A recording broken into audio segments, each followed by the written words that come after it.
Assalamualaikum warahmatullahi wabarakatuh. Salam sejahtera untuk kita semua. Apa kabar rekan-rekan notaris PPAT dan sahabat-sahabat ALB di seluruh Indonesia? Semoga selalu dalam keadaan sehat dan bahagia selalu. Sebelumnya, perkenalkan nama saya Aisyah Nadiana. Saya yang akan menjadi moderator dan memandu jalannya webinar malam ini. Pertama-tama saya akan menginfokan terlebih dahulu nih mengenai Notarindo. Terima kasih kepada seluruh rekan-rekan dan sahabat yang telah follow IG Notarindo. Bagi yang belum, jangan lupa follow akunnya ya. Notarindo adalah sebuah platform edukasi non-formal di mana setiap harinya akun ini akan share ilmu seputar dunia hukum, kenotariatan, dan PPAT. Edukasi akan disampaikan melalui postingan artikel, quote, serta webinar baik free maupun premium.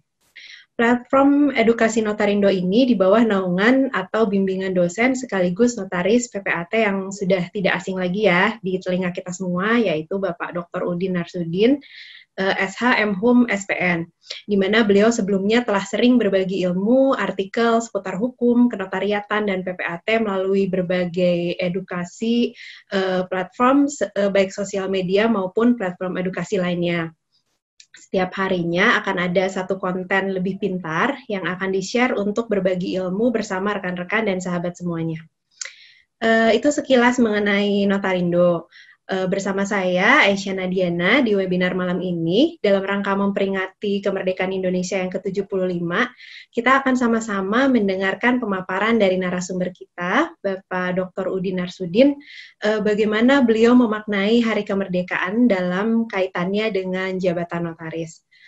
Semoga ilmu dan pemikiran yang akan beliau sampaikan pada malam hari ini dapat bermanfaat untuk kita semua. Sekarang mari sama-sama kita sambut Dr. Udin Narsudin. Selamat malam, Bapak. Baik, selamat malam Bu Aisyah Nadiana. Sehat semuanya ya? Pak. Baik, alhamdulillah. Semoga sehat selalu. Amin, amin. Sudah ikut lomba 17-an apa nih, Pak? Balap kerupuk ya. Tahun ini kita nggak bisa panjat pinang dan lomba makan kerupuk ya Pak, karena kita masih harus social distancing, kita masih harus terus pakai masker nih ya Pak ya. Jadi rekan-rekan di rumah ini mau merayakan kemerdekaannya dengan mendengarkan pemaparan dari Bapak nih Pak. Sebenarnya apa sih Pak kaitannya notaris dengan kemerdekaan? Karena mungkin teman-teman juga ada yang bingung nih, ada kaitannya nggak sih notaris dengan kemerdekaan itu apa ya gitu ya. Jadi langsung aja nih Pak, kira-kira Bapak menyampaikan pemaparan materinya. Silakan Pak.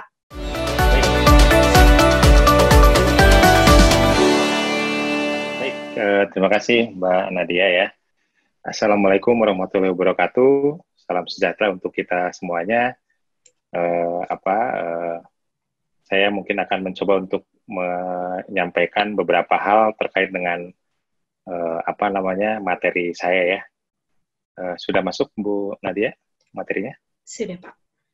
Baik, jadi bagaimana kemudian kita memaknai kemerdekaan itu sendiri, tentu dalam konteks, karena saya sebagai notaris dan PPAT, saya mungkin lebih fokus ke dunia kenotariatan gitu ya, karena sebetulnya dunia kenotariatan dan ke-PPAT-an sebetulnya hampir sama lah gitu ya, meskipun tentu ada beberapa hal yang menjadi perbedaan gitu ya. Jadi saya menyampaikan ini di sini terkait dengan makna kemerdekaan dalam konteks kewenangan notaris.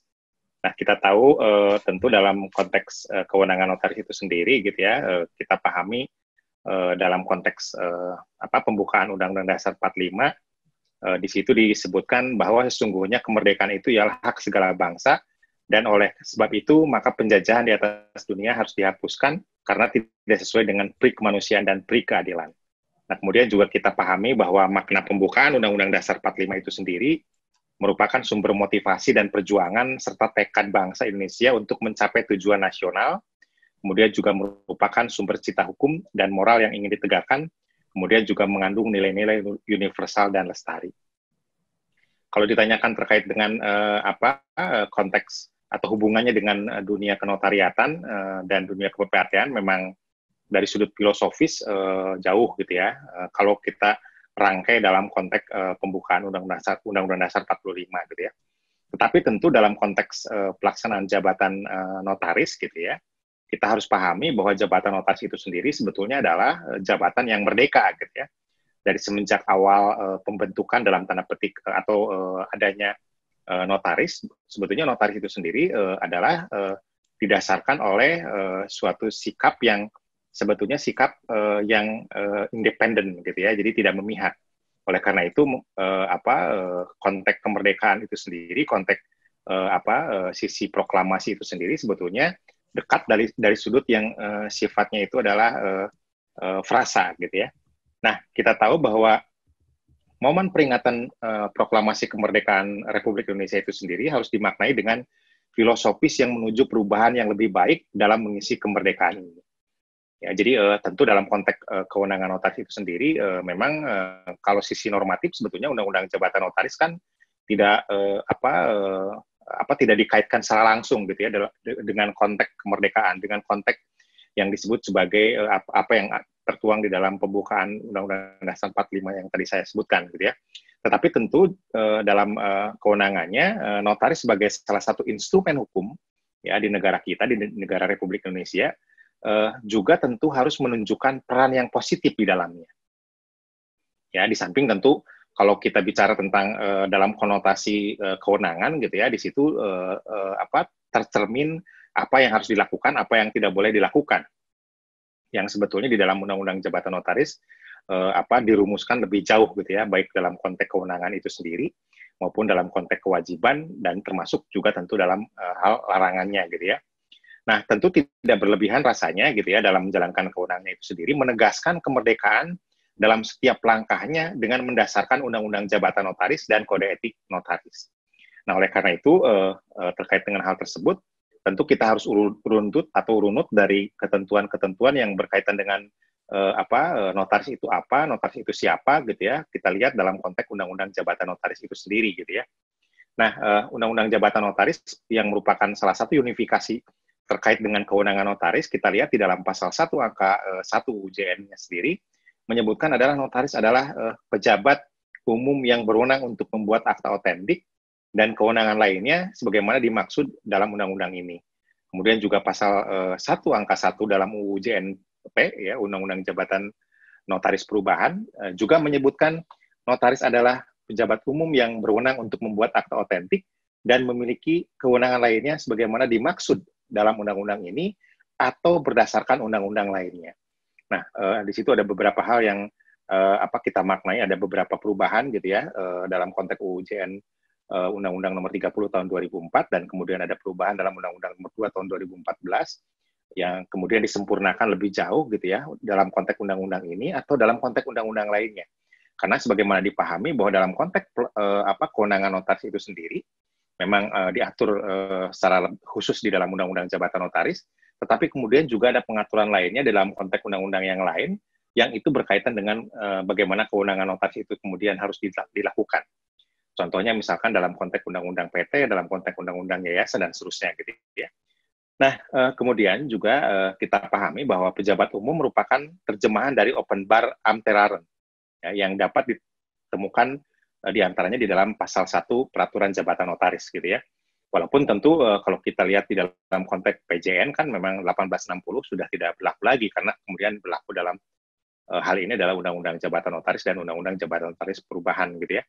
Tetapi kemudian kalau kita lihat dari sudut sejarah maka kemudian kita maknai lebih jauh gitu ya. Oleh karenanya saya mengutip pendapat makna yang kemudian diambil alih dalam tanda petik gitu ya, yang kemudian dilihat di dalam konteks bukunya atau pendapatnya Pak Lumban Tobing dan kemudian R. Subekti gitu ya. Di situ disebutkan bahwa diartikan sebagai pejabat yang diberikan tugas dan kewenangan untuk membuat akta otentik untuk melayani kepentingan umum dan kualifikasi demikian diberikan kepada notaris. Nah, tentu pertanyaan kita selanjutnya, apakah keadaan ini masih sama seperti yang ada di dalam konteks Undang-Undang Jabatan Notaris? Kita lihat berikutnya adalah dalam konteks UUJN dan UUJNP memang perkataan satu-satunya tidak lagi dicantumkan. Ya, dapat dilihat di dalam penjelasan Undang-Undang Jabatan Notaris yang menyatakan bahwa notaris adalah pejabat umum yang berwenang untuk membuat akta otentik sejauh pembuatan akta otentik tertentu tidak dikhususkan bagi pejabat umum lainnya. Jadi dengan sendirinya berarti kan kalau kita bicara tentang konteks pejabat umum tadi, memang kemudian tidak dikualifikasikan semata-mata hanya kepada notaris gitu ya, tetapi kemudian memang dalam konteks membuat akta otentik itu sendiri, notaris memiliki katakanlah sifat atau kedudukan yang memang lebih khusus dalam konteks tersebut gitu ya. Nah, tentu dalam hal tersebut gitu ya harus dipahami bahwa kualifikasi sebagai pejabat umum itu sendiri memang kemudian tidak diberikan kepada notaris gitu ya, tetapi juga misalkan di sini saya contohkan adalah kepada PPAT gitu ya, kemudian juga kepada pejabat lelang lainnya. Nah, oleh karena itu kemudian dengan demikian kedudukan notaris sebagai pejabat umum dalam arti kewenangan yang ada pada notaris tidak diberikan kepada pejabat-pejabat lainnya selama dan sepanjang kewenangan tersebut tidak menjadi kewenangan pejabat-pejabat lain dalam membuat akta otentik dan kewenangan lainnya, maka kewenangan tersebut menjadi kewenangan notaris. Jadi kalau kita bicarakan konteks pasal 1 tadi gitu ya, sebetulnya adalah merupakan petunjuk yang pertama dalam konteks bagaimana notaris itu mempunyai kewenangan untuk membuat akta otentik. Yang kemudian tentu kalau misalkan kita jabarkan lebih lanjut di dalam isi di dalam Undang-Undang Jabatan Notaris dan Undang-Undang Jabatan Notaris perubahan tadi gitu ya, memang kemudian kita bisa temukan di dalam konteks pasal 15 ayat 1, ayat 2, ayat 3 gitu ya. 15 ayat 1 Undang-Undang Jabatan Notaris tentu kita pahami bahwa itu merupakan kewenangan yang bersifat umum gitu ya. Kemudian 15 ayat 2 kita sebut sebagai kewenangan yang bersifat khusus dalam konteks notaris. Kemudian pasal 15 ayat 3 Undang-Undang Jabatan Notaris kita sebut sebagai kewenangan yang bersifat apa yang akan ditentukan kemudian gitu ya. Yang kemudian kalau kita bicarakan dalam konteks praktik memang ada yang kemudian menghubungkan dengan misalkan 15 ayat 3 itu adalah dihubungkan dengan konteks yang kemudian katakan disematkan kepada notaris dalam hal akte terkait dengan cyber notari gitu ya. Walaupun tentu itu juga kemudian menjadi bahan perdebatan selanjutnya gitu ya. Nah, kemudian juga tentu kalau kita bicara tentang pejabat umum tadi, seseorang menjadi pejabat umum apabila ya diangkat dan diberhentikan oleh pemerintah yang diberi wewenang dan kewajiban untuk melayani publik dalam hal-hal tertentu. Oleh karena itu, kemudian ia ikut serta melaksanakan kewibawaan atau gezak dari pemerintah. Jadi kenapa kemudian saya membahas dalam konteks pejabat umum tadi, karena kemudian kemerdekaan dalam konteks melaksanakan jabatannya, kemerdekaan atau dalam konteks melaksanakan kewenangan notaris, tentu memang kita dapatkan didasarkan oleh adanya kewibawaan dari pemerintah, ikut melaksanakan kewibawaan dari pemerintah. Jadi kemudian kalau kita hubungkan dengan peraturan-peraturan lainnya gitu ya, kemudian misalkan dalam konteks pasal 50 KUH pidana misalkan, di situ kan sudah sangat jelas bagaimana kemudian notaris dalam tanda petik kemudian ya tidak bisa dipidana kalau misalkan memang itu merupakan bagian dari konteks kewenangan dari yang bersangkutan gitu ya. Nah, tentu dalam jabatan tadi gitu ya, dan jabatan yang kemudian disematkan kepada pejabat umum tadi gitu ya, tersimpul suatu sifat atau ciri yang khas yang membedakannya dengan jabatan-jabatan lainnya dalam masyarakat, sekalipun untuk menjalankan jabatan-jabatan itu juga gitu ya, misalkan advokat diperlukan pengangkatan atau izin dari pemerintah. Ya, jadi tentu dua hal yang berbeda gitu ya antara konteks advokat dengan notaris. Dengan katakanlah misalkan walaupun diangkat oleh pemerintah, tetapi kemudian berbeda konteksnya dengan notaris yang kemudian kita sebut sebagai pejabat umum. Nah, kemudian saya masuk ke dalam konteks memaknai kemerdekaan, gitu ya. Tadi saya ceritakan terkait dengan hal-hal yang berkaitan dengan secara umum bahwa notaris itu memilih sebagai pejabat umum itu dalam konteks seperti apa. Nah, kemudian saya masuk ke berangkat dari memaknai kemerdekaan Republik Indonesia dalam hubungannya dengan konteks notaris yang merdeka. Kenapa notaris yang merdeka, gitu ya?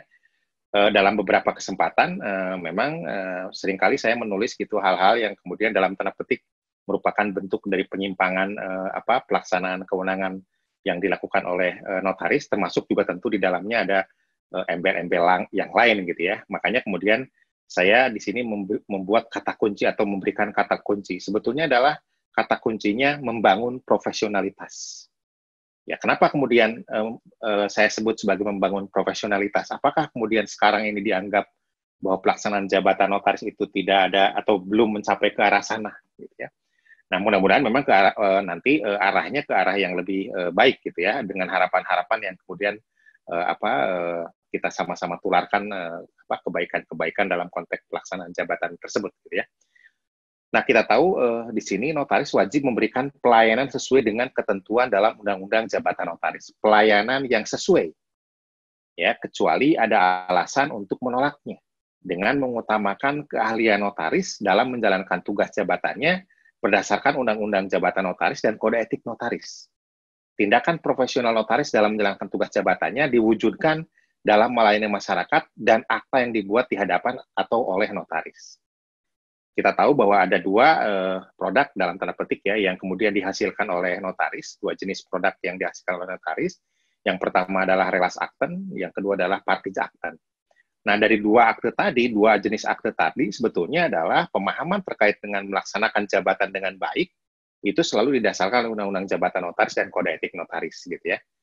Nah, dari situlah kemudian tersimpul atau dapat tersimpul yang disebut sebagai profesionalitas dari seorang notaris dalam melaksanakan jabatannya. Jadi kenapa kemudian seringkali saya menyampaikan hal-hal yang mungkin menjadi perdebatan di kalangan rekan-rekan notaris misalkan ya. Kenapa misalkan saya menyampaikan contohnya adalah kenapa notaris tidak boleh memajang gitu ya foto-foto pada saat membuat suatu akte ya yang dibuat di hadapannya yang kemudian ditampilkan di medsos. Karena sejatinya kembali lagi kepada sumpah jabatan notaris. Sejatinya adalah kembali lagi ke dalam konteks kewajiban ingkar notaris. Ya, dalam konteks kode etik notaris juga kemudian diungkapkan atau disebutkan gitu ya regulasi yang berkaitan dengan boleh saja kita kemudian mendokumentasikan proses pembuatan akte gitu ya melalui video kah, melalui foto-foto kah, tetapi hanya untuk konsumsi dalam konteks pembuktian terkait dengan akte yang kita buat. Tidak kemudian disebarkan kepada pihak lain, ya, apalagi orang-orang yang kemudian katakanlah tidak berkaitan langsung dengan akte tersebut. Karena tadi dalam konteks sumpah jabatan notaris wajib untuk merahasiakan isi. Merahasiakan isi juga termasuk juga proses pembuatannya. Nah, itulah yang kemudian bahwa membangun profesionalitas itu sendiri akan sangat terkait dengan memaknai kemerdekaan dalam konteks notaris yang merdeka. Nah, kemudian juga tentu tidak kalah pentingnya dalam hal kewenangan atau menjalankan kewenangan notaris tadi gitu ya. Tidak kalah pentingnya adalah notaris harus bersikap autonomus. Ya, artinya autonomus itu sendiri berarti kan notaris harus dibekali hal-hal yang memang sejatinya merupakan bagian dari konteks pengetahuan dia yang kemudian tidak terkooptasi dengan kepentingan-kepentingan pihak lain. Jadi sisi kemerdekaan, sisi merdeka dalam sudut notaris memang harus kita pedomani dalam konteks yang senyatanya merupakan bagian dari kewenangan itu sendiri, kewenangan notaris itu sendiri. Jadi sebetulnya kalau kita bicara tentang konteks kewenangan, 15 ayat 1, 15 ayat 2, 15 ayat 3 itu merupakan pedoman yang bersifat umum. Ya, karena hal-hal yang bersifat khusus kemudian kita dapatkan manakala kemudian kita bertemu dengan klien, bertemu dengan calon klien. Bagaimana kita menerapkan yang disebut sebagai autonomus. Nah, kemudian juga tidak memihak siapapun, imparsial. Itu juga merupakan bagian dalam konteks membangun profesionalitas, profesionalisme. Ya, bagaimana mungkin misalkan kita memihak salah satu pihak. Ya, misalkan dalam konteks membuat akte perjanjian gitu ya, katakanlah perjanjian yang sederhana katakanlah gitu ya, saya sebut sebagai perjanjian sewa menyewa. Ya, dalam konteks perjanjian sewa menyewa antara pihak pemilik dengan pihak penyewa, ya kalau misalkan kita bangun dalam konteks keseimbangan gitu ya, keseimbangan itu sendiri kemudian bagian dari sisi pelaksanaan jabatan notaris secara merdeka. Kalau pihak penyewa misalkan dalam konteks perjanjian sewa menyewa tersebut dikenakan denda misalkan Rp1, ya pihak yang menyewakan juga harus dikenakan denda Rp1 kalau misalkan terjadi sesuatu yang kemudian menjadi one prestasi gitu ya di antaranya. Ya, oleh karena itu maka penyebutan tidak memihak siapapun atau imparsial kemudian tidak kita serahkan semata-mata kepada para pihak saja. Jadi jangan kemudian kita dalam tanda petik ya, dalam tanda petik kemudian kita mempedomani pasal 1338 KUH Perdata, tetapi kemudian kita tidak melihat sisi-sisi atau asas-asas dalam konteks pelaksanaan jabatan notaris. Ya apalagi misalkan kemudian ternyata bertentangan dengan ketentuan pasal 1335 dan 1337 KUH Perdata, gitu ya. Makanya pemahaman kita dalam konteks pembuatan akte itu sendiri tentu memang didasarkan oleh ketentuan-ketentuan apa yang kemudian melingkupi dalam hal pembuatan akte dimaksud. Karena tentu kemudian kalau kita bicara tentang konteks suatu perjanjian gitu ya, kalau misalkan suatu perjanjian itu diatur lebih jauh di dalam suatu peraturan perundangan, maka kemudian tidak bisa tidak kita kemudian tidak mempedomani ketentuan 1338 semata gitu ya. Tetapi kemudian kita ada lex spesialis dalam konteks itu, diantaranya adalah undang-undang yang mengatur bagaimana suatu perjanjian itu dibuat, suatu perjanjian itu kemudian regulasinya, pengaturannya seperti apa. Itu yang keduanya. Kemudian juga tidak tergantung kepada siapapun, independen, gitu ya. Yang berarti dalam menjalankan tugasnya, ya tugas jabatannya tidak dapat dicampuri oleh pihak yang mengangkatnya atau oleh pihak lain. Ya, jadi oleh yang mengangkatnya pun misalkan Kementerian Hukum dan HAM atau misalkan pegawai Kementerian Hukum dan HAM misalkan ya dalam tanda petik, ya tidak bisa mengintervensi, apalagi misalkan pihak lain atau pihak-pihak lain yang kemudian tidak ada hubungannya dengan konteks hal tersebut, gitu ya. Itu berikutnya. Nah, kemudian juga tentu dengan pengetahuan kita sebagai notaris, dengan pengetahuan kita selaku orang yang memahami, ya bagaimana kemudian akte notaris itu dibuat, ya baik itu dari sudut syarat formal maupun dari sudut syarat material. Notaris dapat menolak membuat akte apabila ada suatu alasan untuk menolak ya membuat akte tersebut sebagaimana ditentukan di dalam Undang-Undang Jabatan Notaris. Kemudian tentu nanti harus dilihat ketentuan pasal 16 ayat 1 huruf E ya, terutama tentang adanya suatu yang bertentangan dengan undang-undang. Jadi seringkali saya memberikan beberapa contoh-contoh gitu ya dalam konteks pelaksanaan jabatan. Misalkan dimungkinkan nggak atau bolehkah notaris membuat akte pengikatan jual beli sementara objek hak atas tanahnya belum ada misalkan. Ya di mana misalkan ada suatu pengembang yang ingin menjual bidang tanah tetapi kemudian sertifikatnya belum ada gitu ya. Baru dia punya yang disebut sebagai akte pelepasan hak misalkan dari masyarakat kepada PT tersebut. Nah, kemudian PT tersebut bermaksud akan membuat akte pengikatan jual beli kepada konsumennya karena kebetulan misalkan konsumennya sudah ingin cepat-cepat membuat aktenya. Nah, tentu kalau kita hubungkan dengan konteks pasal 16 ayat 1 huruf E tadi gitu ya, di situ disebutkan kalau misalkan bertentangan dengan undang-undang, kemudian tidak mungkin kita bisa membuat akte pengikatan jual belinya. Undang-undang yang mana yang kemudian dilanggar dalam konteks hal pembuatan akte PJB tersebut? Yaitu undang-undang berkaitan dengan hak atas tanah gitu ya. Seorang tidak mungkin bisa melakukan perbuatan tertentu terkait dengan hak atas tanah kalau misalkan memang hak atas tanah tersebut tidak melekat kepada pemiliknya. Artinya kenapa kalau kita bicara secara lugas gitu ya, kalau akte pelepasan hak itu sendiri gitu ya, baru kemudian dilepaskan oleh pemegang haknya, katakanlah tadi masyarakat misalkan ya menjual kepada PT-nya dalam bentuk pelepasan, berarti kan dilepaskannya itu bukan kepada pihak PT-nya, tetapi kemudian dilepaskan kepada negara yang kemudian nanti dimohonkan haknya itu oleh si pengembang. Berarti kan kedudukan pengembang dalam konteks seperti itu tidak merupakan sebagai pemilik, tetapi dia memiliki hak untuk memohonkan kepada kantor BPN setempat. Artinya kalau misalkan kita rujuk kepada ketentuan pasal 16 tadi, ya 16 ayat 1 huruf E tadi, berarti notaris wajib dalam tanda petik ya untuk menolak membuat akte karena kemudian memang bertentangan dengan peraturan perundangan. Atau misalkan ketentuan yang lainnya, saya seringkali misalkan ada yang meminta untuk membuat affidavit terkait dengan kesaksian gitu ya, kesaksian tetapi dalam konteks kasus pidana gitu ya, tentu tidak mungkin kemudian kita sebagai notaris bisa membuatnya.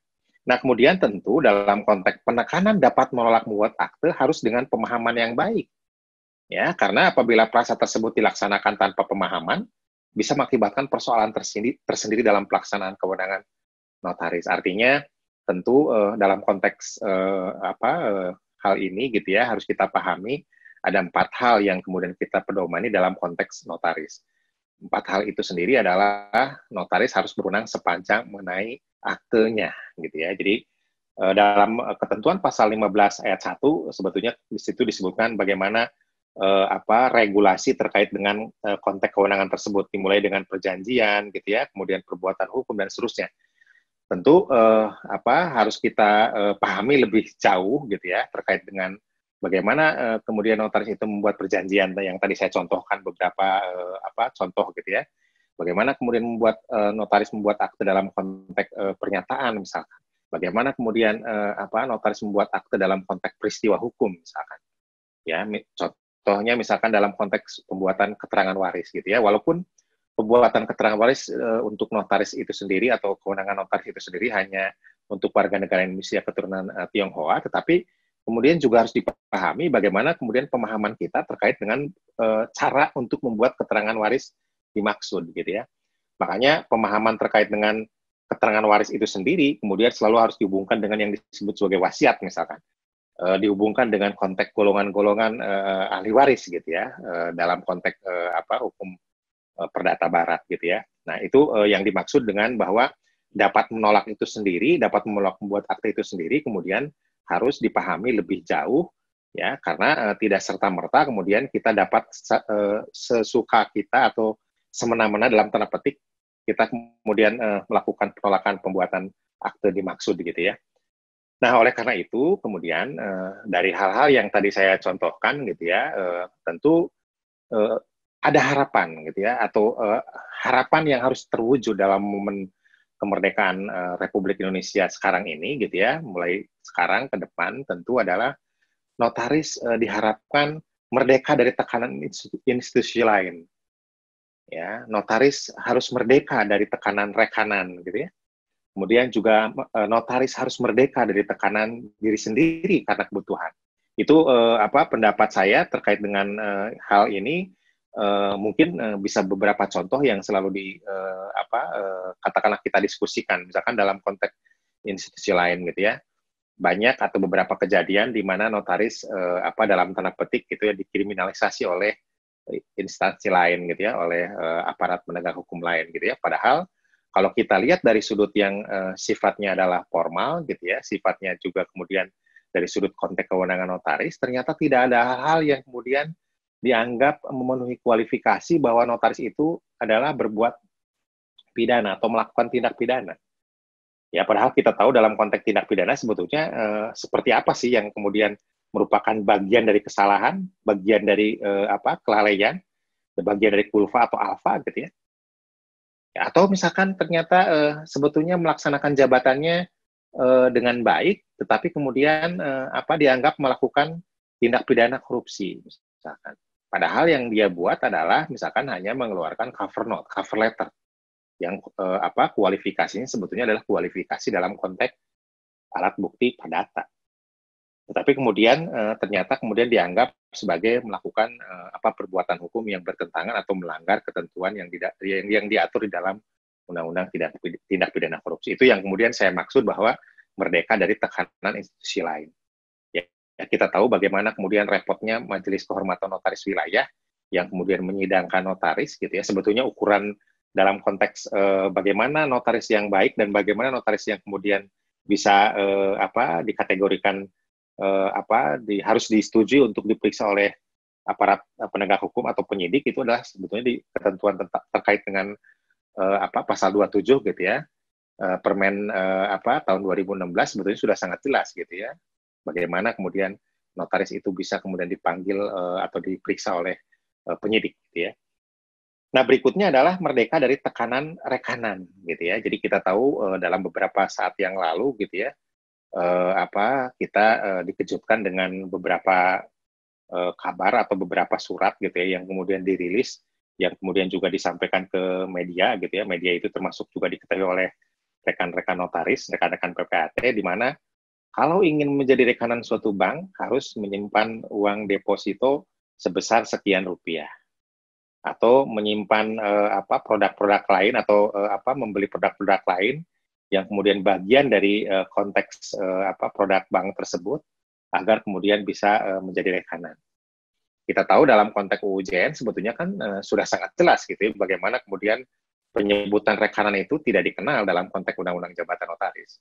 Ya, penyebutan rekanan juga tidak dikenal dalam konteks kode etik notaris ya. Tetapi faktanya yang kemudian kita lihat gitu ya, yang kemudian bisa kita saksikan dengan mata telanjang, misalkan malahan ada organisasi juga, yang organisasi profesi dalam tanda petik gitu ya, yang kemudian memberikan karpet hijau gitu ya, apakah karpet yang merah gitu ya kepada di dalam tanda petik gitu ya, dilegalkannya yang disebut sebagai aturan yang terkait dengan penyimpanan deposito dimaksud ya, padahal itu merupakan bagian dari pelanggaran dalam konteks baik Undang-Undang Jabatan Notaris maupun Undang-Undang maupun Kode Etik Notaris gitu ya. Nah, oleh karena itu maka kemudian merdeka dalam konteks tekanan rekanan itu ya, itu menjadi salah satu PR ya, baik buat notaris maupun baik organisasi gitu ya, karena kalau notaris-notarisnya kemudian kompak ya, kita sebetulnya atau notaris sebetulnya adalah merupakan notaris itu merupakan institusi yang sebetulnya adalah diperlukan oleh dunia perbankan gitu ya, atau yang lainnya gitu ya, dalam konteks pelaksanaan jabatan notaris yang kemudian dihubungkan dengan apa yang mereka lakukan. Ya, bisa dibayangkan misalkan bagaimana suatu bank memasang hak tanggungan gitu ya, atau membuat perjanjian kredit tanpa bantuan notaris, tanpa bantuan PPAT, tidak mungkin. Makanya selalu kalau dalam bahasa yang lebih vulgar gitu ya, saya menyebutkan kenapa kemudian kita menjadi dalam posisi yang lemah, padahal sebetulnya kita dalam posisi yang cukup kuat. Itu harapan, tentu harapan gitu ya, yang kemudian harapan itu kalau misalkan memang kemudian kita menjadi organisasi yang kuat, akan lebih bagus lagi ke depan. Nah, berikutnya adalah merdeka dari tekanan diri sendiri karena kebutuhan. Itu selalu menjadi faktor juga ya dalam konteks bagaimana soliditas kita selaku organisasi, baik di ini maupun di IPAT gitu ya. Kenapa saya menyebutkan bahwa tekanan dari diri sendiri karena kebutuhan? Karena kita tahu dan selalu menjadi polemik juga gitu ya di kalangan rekan notaris, rekan PPAT, ada di mana dalam tanda petik saling menjatuhkan harga gitu ya. Itu sesuatu yang kemudian dianggapnya tabu untuk dibicarakan, padahal sebetulnya secara nyata jelas gitu ya. Atau termasuk misalkan pihak-pihak tertentu menjadi agen gitu ya.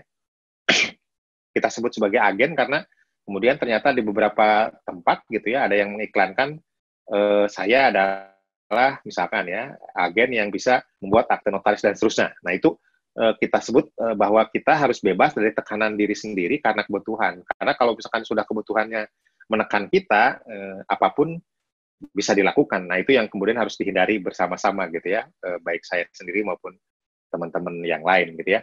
Nah, oleh karena itu maka tentu dalam momen kemerdekaan ini harapan tersebut dapat terwujud dengan baik melalui usaha terus-menerus dari individu-individu notaris dengan dukungan yang solid dari organisasi.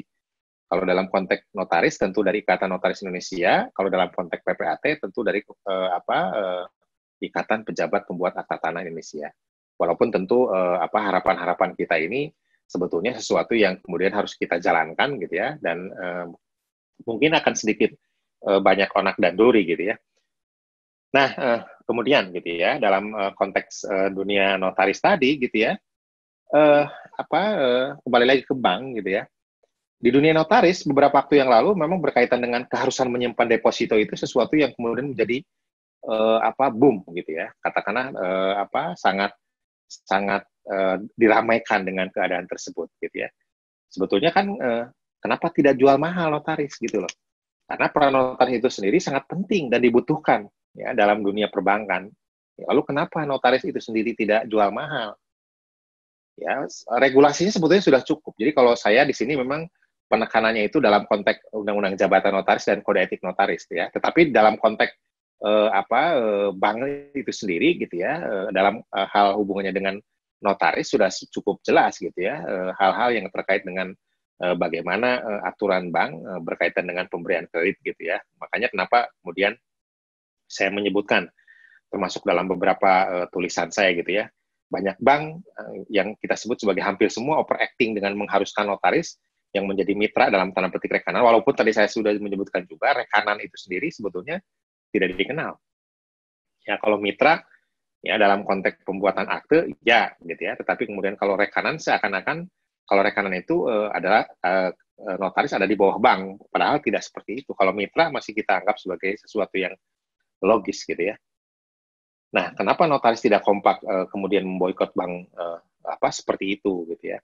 Karena kalau kita bicara tentang notaris di dalam masyarakat gitu ya, sebetulnya sudah terbangun gitu ya pemahaman bahwa untuk keperluan tertentu yang berhubungan dengan perjanjian atau suatu perbuatan hukum tertentu selalu melibatkan notaris di dalamnya. Jadi tadi saya sebutkan bahwa sebetulnya dalam konteks notaris itu sendiri gitu ya, dalam konteks kewenangan notaris itu sendiri sudah terbangun sedemikian. Gitu. Walaupun tentu kalau dihubungkan dengan posisi sekarang ini, teman-teman mungkin sadar atau tidak sadar, mulai kemudian notaris itu dalam tanda petik sedikit-sedikit dipreteli gitu ya. Walaupun tentu itu bukan dalam konteks kewenangannya gitu ya, tetapi ekses atau kelanjutan dari kewenangan. Kita lihat misalkan pembuatan akte PT ya, dulu kita akte PT itu termasuk segala macam perangkat-perangkatnya gitu ya. Ya melibatkan kita. Sekarang kan hanya yang melibatkan kita itu adalah hanya pembuatan akte dan pengesahan aja gitu ya. Kemudian juga sekarang dalam konteks kePPAT-an juga hak tanggungan gitu ya. Dulu proses hak tanggungan itu kan dari mulai A sampai Z kita yang melakukan. Sekarang kan kita hanya kemudian membuat akte APHT-nya saja. Dan hal-hal lain yang terkait dengan konteks kewenangan notaris. Tapi oke. Tentu dalam satu sisi memang ada perkembangan seperti itu, sisi lainnya juga kemudian harus kita pahami makin ke sini juga makin produk-produk yang ditunjuk oleh suatu undang-undang harus dibuat dalam bentuk akte notaris ya. Di antaranya misalkan yang tadi saya contohkan undang-undang PT gitu ya, menyebutkan dengan jelas undang-undang jaminan fidusia gitu ya. Walaupun tentu juga kalau kita bicara tentang undang-undang jaminan fidusia kemungkinannya akan ada menjadi kualifikasi yang dibuat dengan akte notaris yang dibuat dengan di bawah tangan gitu ya, itu berdasarkan informasi terkait dengan undang-undang jabatan undang-undang jaminan fidusia perubahan yang nanti kemudian akan dirilis gitu ya. Nah tentu juga dalam konteks ini gitu ya tidak kalah penting lembaga perbankan sebetulnya berkepentingan ya dalam konteks pembuatan alat bukti. Ya, kita tahu alat bukti yang kemudian dihasilkan dalam tanda petik produk notaris itu menghasilkan alat bukti yang kemudian bersifat otentik. Ya, yang kemudian kedudukannya di mata pengadilan, di mata hakim gitu ya, merupakan alat bukti yang sempurna. Nah, walaupun tentu kesempurnaan itu kita pahami ya dari sudut yang positif gitu ya. Artinya apa? Artinya kalau misalkan kita bicara tentang alat bukti yang sempurna, jangan kemudian kita mendudukan diri ya ke dalam konteks di mana alat bukti kita itu selalu akan sempurna gitu ya. Ya karena apa? Karena kalau kita kemudian mendasarkan selalu akan sempurna, berarti kan kita akan berbuat ceroboh, akan berbuat sembrono gitu ya. Padahal sejatinya alat bukti sempurna itu sampai ada yang membuktikan sebaliknya. Artinya kalau kita pahami dalam konteks yang lebih konkret gitu ya, maka pemahaman kita harus dihubungkan dengan yang disebut sebagai praduga sah dengan praduga bertanggung jawab. Kalau kita kemudian mendasarkan suatu akte kita disebut sebagai memiliki praduga sah, oke, selalu kemudian kita backup atau selalu kita kemudian hubungkan dengan praduga bertanggung jawab. Kenapa? Karena kalau kita hanya satu sisi saja praduga sah, dalam tanda petik, pasti kita akan membuat akte dengan dalam tanda petik juga semena-mena gitu ya, ceroboh. Karena kita menganggap ya sudah akan sempurna kok, tidak ada masalah. Padahal kalau kemudian kita tidak hubungkan dengan unsur pertanggungjawaban, aspek pertanggungjawaban, itu tidak akan menjadi atau tidak akan bermakna apa-apa gitu ya. Karena kalau misalkan kita kemudian mendasarkan kepada aspek pertanggungjawaban, pasti kita akan membuat akte didasarkan oleh prinsip kehati-hatian yang tertuang di dalam pasal 16 Undang-Undang Jabatan Notaris. Ya, 16 ayat 1A gitu ya. Jadi sudah sangat jelas bagaimana kemudian kita menyebutkan bagaimana membuat akte itu dengan prinsip kehati-hatian. Prinsip kehati-hatian itu merupakan bagian yang terpenting dalam konteks pelaksanaan jabatan notaris yang merupakan bagian dari kewajiban tadi. Nah, oleh karena itu, kita juga pahami berikutnya adalah berkaitan dengan praduga bertanggung jawab tadi. Begitu kita membuat akte dengan baik, memenuhi syarat formal, syarat material, kita perhatikan, kita pikirkan bagaimana pertanggungjawaban terkait dengan produk yang dihasilkan tadi. Nah, kemudian juga di sini kita tahu bahwa notaris mempunyai posisi tawar yang sangat tinggi terhadap dunia perbankan gitu ya. Sehingga kalau ada bank yang memperlakukan yang tidak selayaknya, sebaiknya ya tidak usah dipakai gitu ya, atau kita sebut sebagai di boykot, walaupun tentu adalah peran organisasi di sini yang cukup menentukan dalam konteks tersebut gitu ya. Nah, kemudian berikutnya adalah terkait dengan harapan-harapan tadi, tentu juga kita harus perhatikan juga apa yang kemudian harus ditonjolkan dalam konteks pelaksanaan jabatan notaris. Ya, dapat kita pedomani hal-hal yang mendasar dalam pelaksanaan jabatan notaris, di mana dalam melaksanakan jabatannya, notaris tidak hanya sekedar membuat atau mempunyai surat keputusan atau SK gitu ya, yang selalu dikejar-kejar mungkin rekan-rekan ALB sekarang sedang mengejar SK gitu ya, sedang mengejar bagaimana maber, sedang mengejar bagaimana kode etik yang kemudian nanti akan mendapatkan permohonan atau PPJKN gitu ya, kalau dulu ujian gitu ya, sekarang kan tidak ada ujian lagi.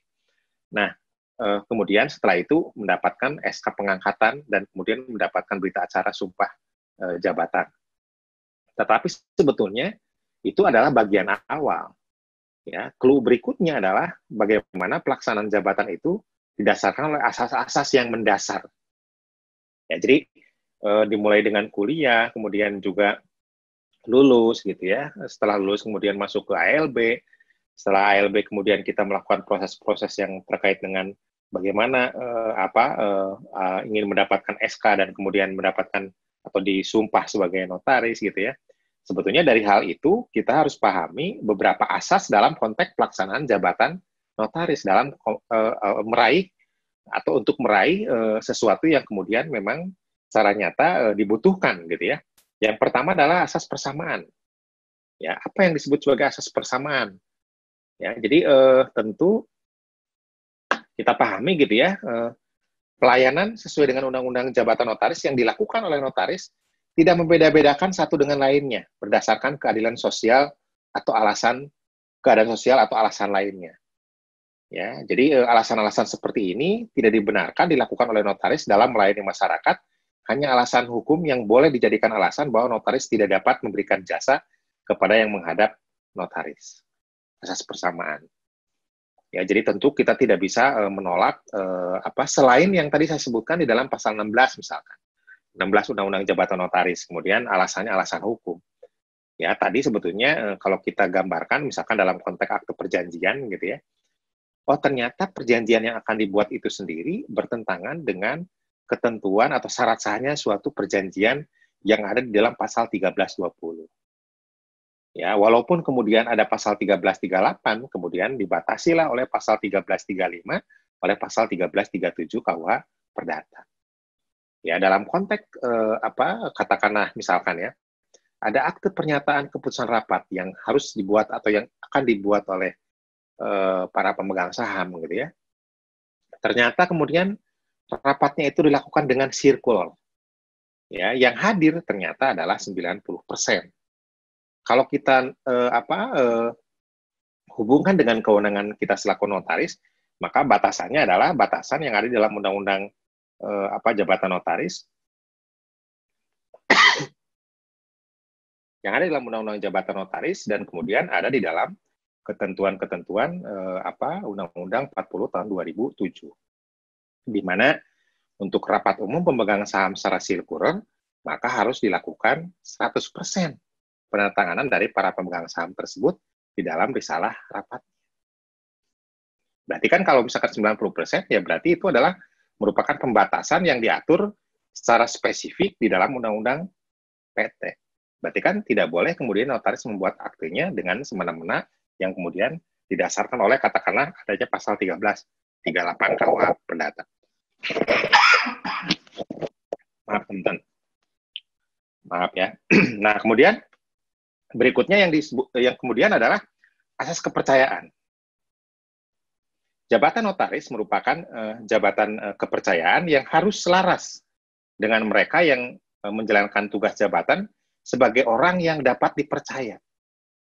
Ya, salah satu bentuk notaris, ya, bentuk dari notaris sebagai jabatan kepercayaan, maka notaris mempunyai kewajiban untuk merahasiakan segala sesuatu mengenai akta yang dibuatnya dan segala keterangan yang diperoleh guna pembuatan akte sesuai dengan sumpah janji jabatan. Jadi tadi misalkan saya mencontohkan, apakah notaris boleh kemudian memajang foto pada saat transaksi, kemudian di-share kepada medsos gitu ya.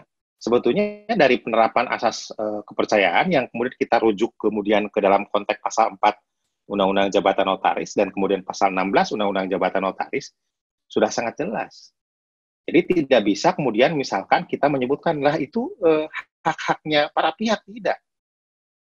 Ya, kalau kemudian notaris malah yang memberikan akses gitu ya, berarti kan notaris sudah melanggar yang disebut sebagai kerahasiaan jabatan.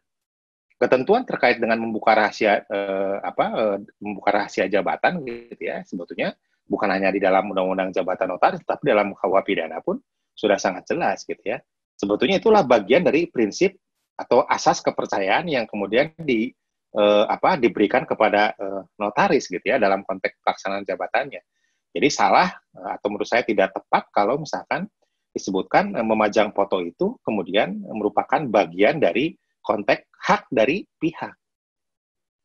Ya, jadi kalau notarisnya kemudian memajang gitu ya, dan kemudian itu bagian dari promosi, itu apalagi gitu ya. Ya, jangankan yang seperti itu gitu ya. Kode etik notarisnya pun sudah sangat jelas menyebutkan bagaimana larangan itu kemudian ditekankan ke dalam konteks pelaksanaan jabatan notaris.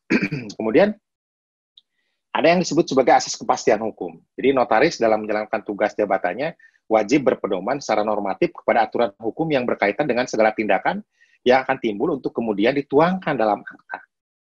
Nah, bertindak berdasarkan aturan hukum yang berlaku akan memberikan kepastian kepada para pihak bahwa akta yang dibuat di hadapan atau oleh notaris telah sesuai dengan aturan hukum yang berlaku, sehingga jika terjadi permasalahan, akta notaris bisa dijadikan pedoman oleh para pihak. Contoh konkret gitu ya, bagaimana kemudian objek hak atas tanah yang diperoleh sebelum perkawinan akan dilakukan penjualan.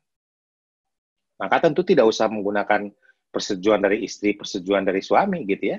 Cukup siapa yang kemudian memiliki tanah atau objek hak atas tanah tersebut, ya di dalam komparannya disebutkan, sedangkan untuk melakukan tindakan hukum berikut di bawah ini tidak memerlukan persetujuan dari siapa gitu ya, karena objek hak atas tanah yang akan disebutkan atau akan dilakukan perbuatan hukum berikut di bawah ini diperoleh sebelum perkawinannya dengan nyonya siapa atau sebelum perkawinannya dengan tuan siapa. Itu yang dimaksud dengan bahwa kita mendasarkan regulasi, mendasarkan aturan hukum yang memang berlaku.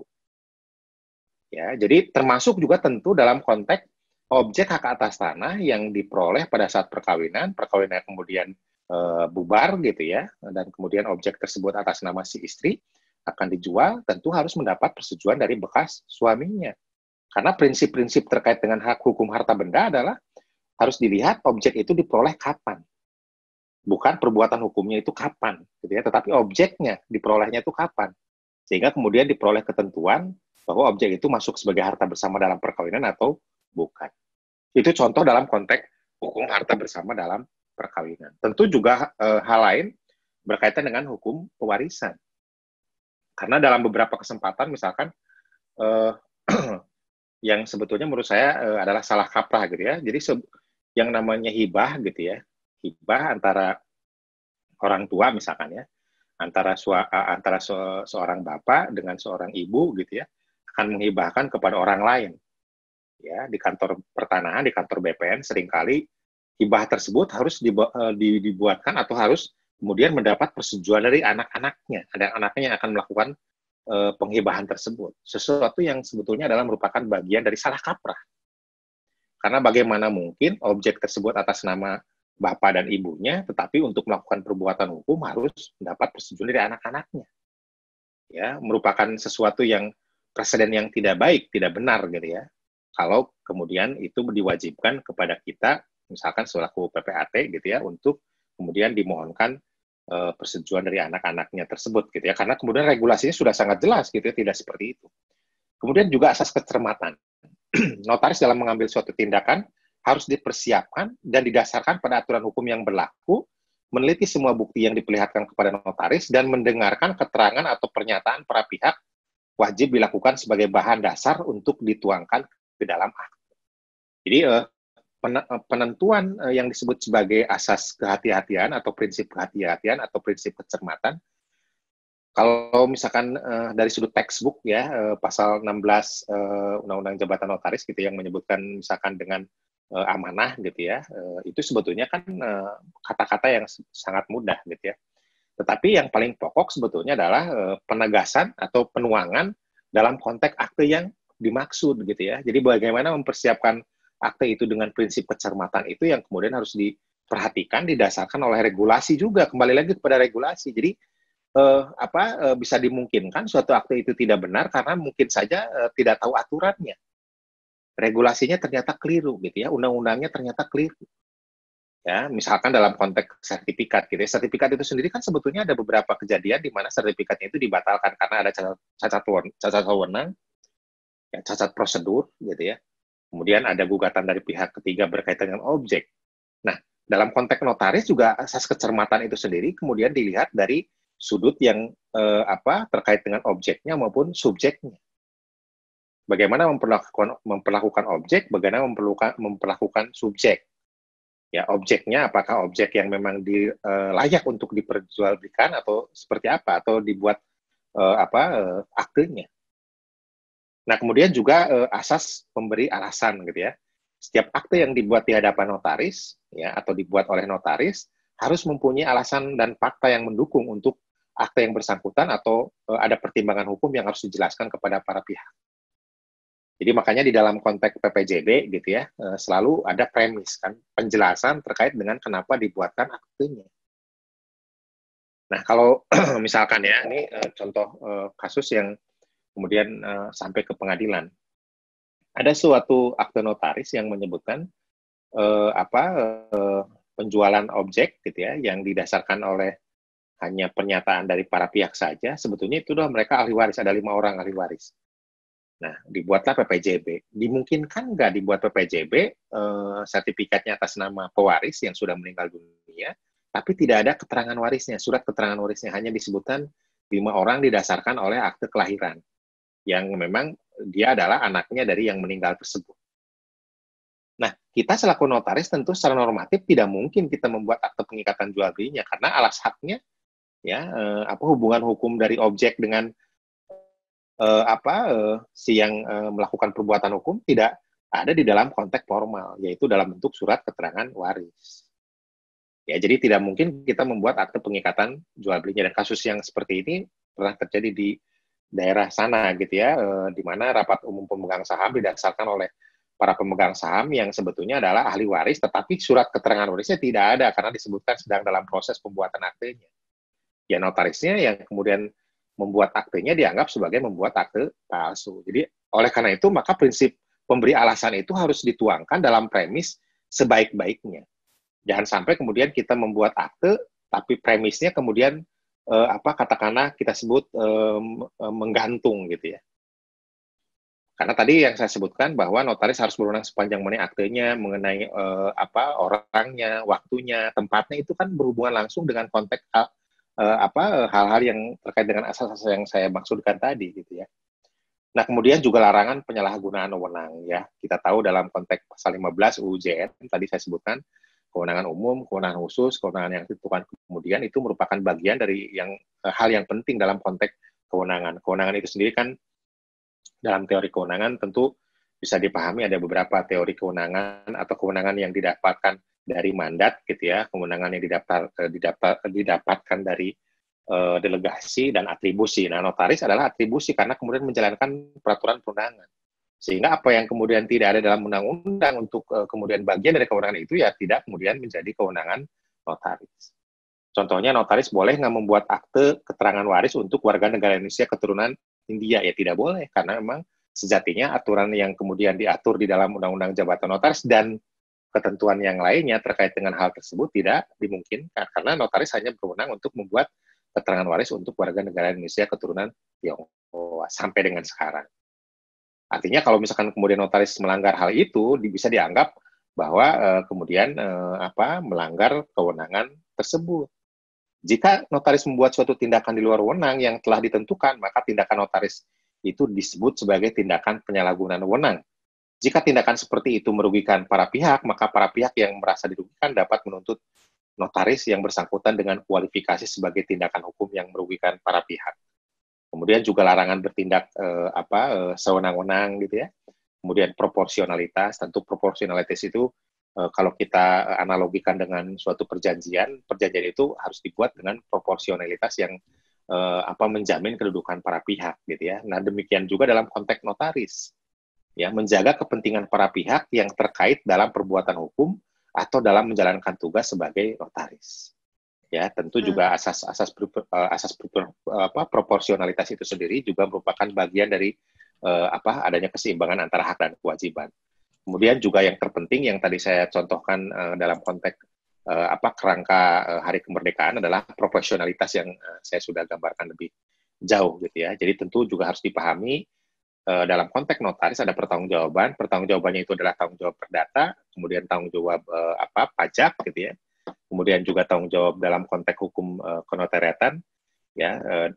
Tentu hukum kenotariatan itu sendiri di dalamnya adalah yang disebut sebagai kode etik juga ya, termasuk di dalamnya gitu ya. Nah, pertanggungjawaban perdata tentu melakukan perbuatan hukum, pertanggungjawaban perdata, notaris yang melakukan perbuatan melawan hukum adalah notaris yang wajib mempertanggungjawabkan perbuatannya itu dengan sanksi perdata ya, berarti berupa penggantian biaya atau ganti rugi kepada pihak yang dirugikan atas perbuatan melawan hukum yang dilakukan oleh notaris. Kemudian juga ada pertanggungjawaban pidana, tentu juga harus ada perbuatan pidana. Ya, kemudian juga mempunyai kesalahan gitu ya, kealpaan maupun kesengajaan. Ya, kemudian juga ketiganya pelaku mampu untuk bertanggung jawab gitu ya. Di sini ada 3 tingkatan, ada kesengajaan gitu dan seterusnya. Nah, kemudian dalam konteks perdata juga di sini disebutkan ada 1365, 1366, 1367. Nah, kemudian prinsip-prinsipnya ada 1365, ada yang disebut sebagai adanya perbuatan, adanya unsur kesalahan, adanya kerugian yang diderita, ya. Kemudian juga prinsip-prinsip lainnya, kesalahan dalam membuat akte, kemudian kesengajaan yang dilakukan oleh notaris, kelalaian atau kurang hati-hati, pengetahuan yang terbatas, malas untuk mencari tahu atau mencari dasar hukum, kemudian juga pelanggaran hukum yang mengakibatkan timbulnya pertanggungjawaban. Nah, itu yang bisa disampaikan, tapi poin pentingnya tentu saya di sini ingin menekankan kepada teman-teman gitu ya, bahwa 3 hal yang merupakan clue dari saya terkait dengan Hari Kemerdekaan hari kemarin gitu ya, yang kemudian kita peringati di bulan Agustus ini, merdeka dari tekanan institusi lain, merdeka dari tekanan rekanan, merdeka dari tekanan diri sendiri karena kebutuhan. Tentu kalau kita bicara tekanan institusi lain adalah berkaitan dengan pertanggungjawaban perdata, pidana, administrasi, dan etik. Demikian yang bisa disampaikan. Mohon maaf kalau ada kesalahan dan kekurangan. Saya kembalikan kepada Bu Nadia. Assalamualaikum warahmatullahi wabarakatuh. Waalaikumsalam warahmatullahi wabarakatuh. Wah, menarik sekali ya Pak. Ternyata kemerdekaan dalam kaitannya dengan notaris itu luas ya. Mungkin teman-teman kemarin ini masih bingung nih Pak, apa kaitannya dengan notaris ya. Ternyata luas banget ya Pak ya. Kemudian kuncinya itu membangun profesionalitas dengan memberi pelayanan dan menjalankan jabatan sesuai dengan ketentuan UJN dan kode etik notaris, kecuali ada alasan untuk menolaknya.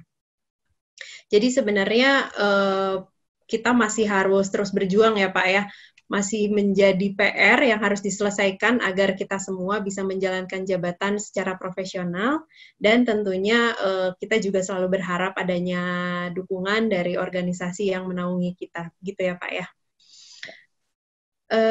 Kita langsung masuk saja nih Pak ke sesi pertanyaan. Kebetulan sudah ada yang raise hand.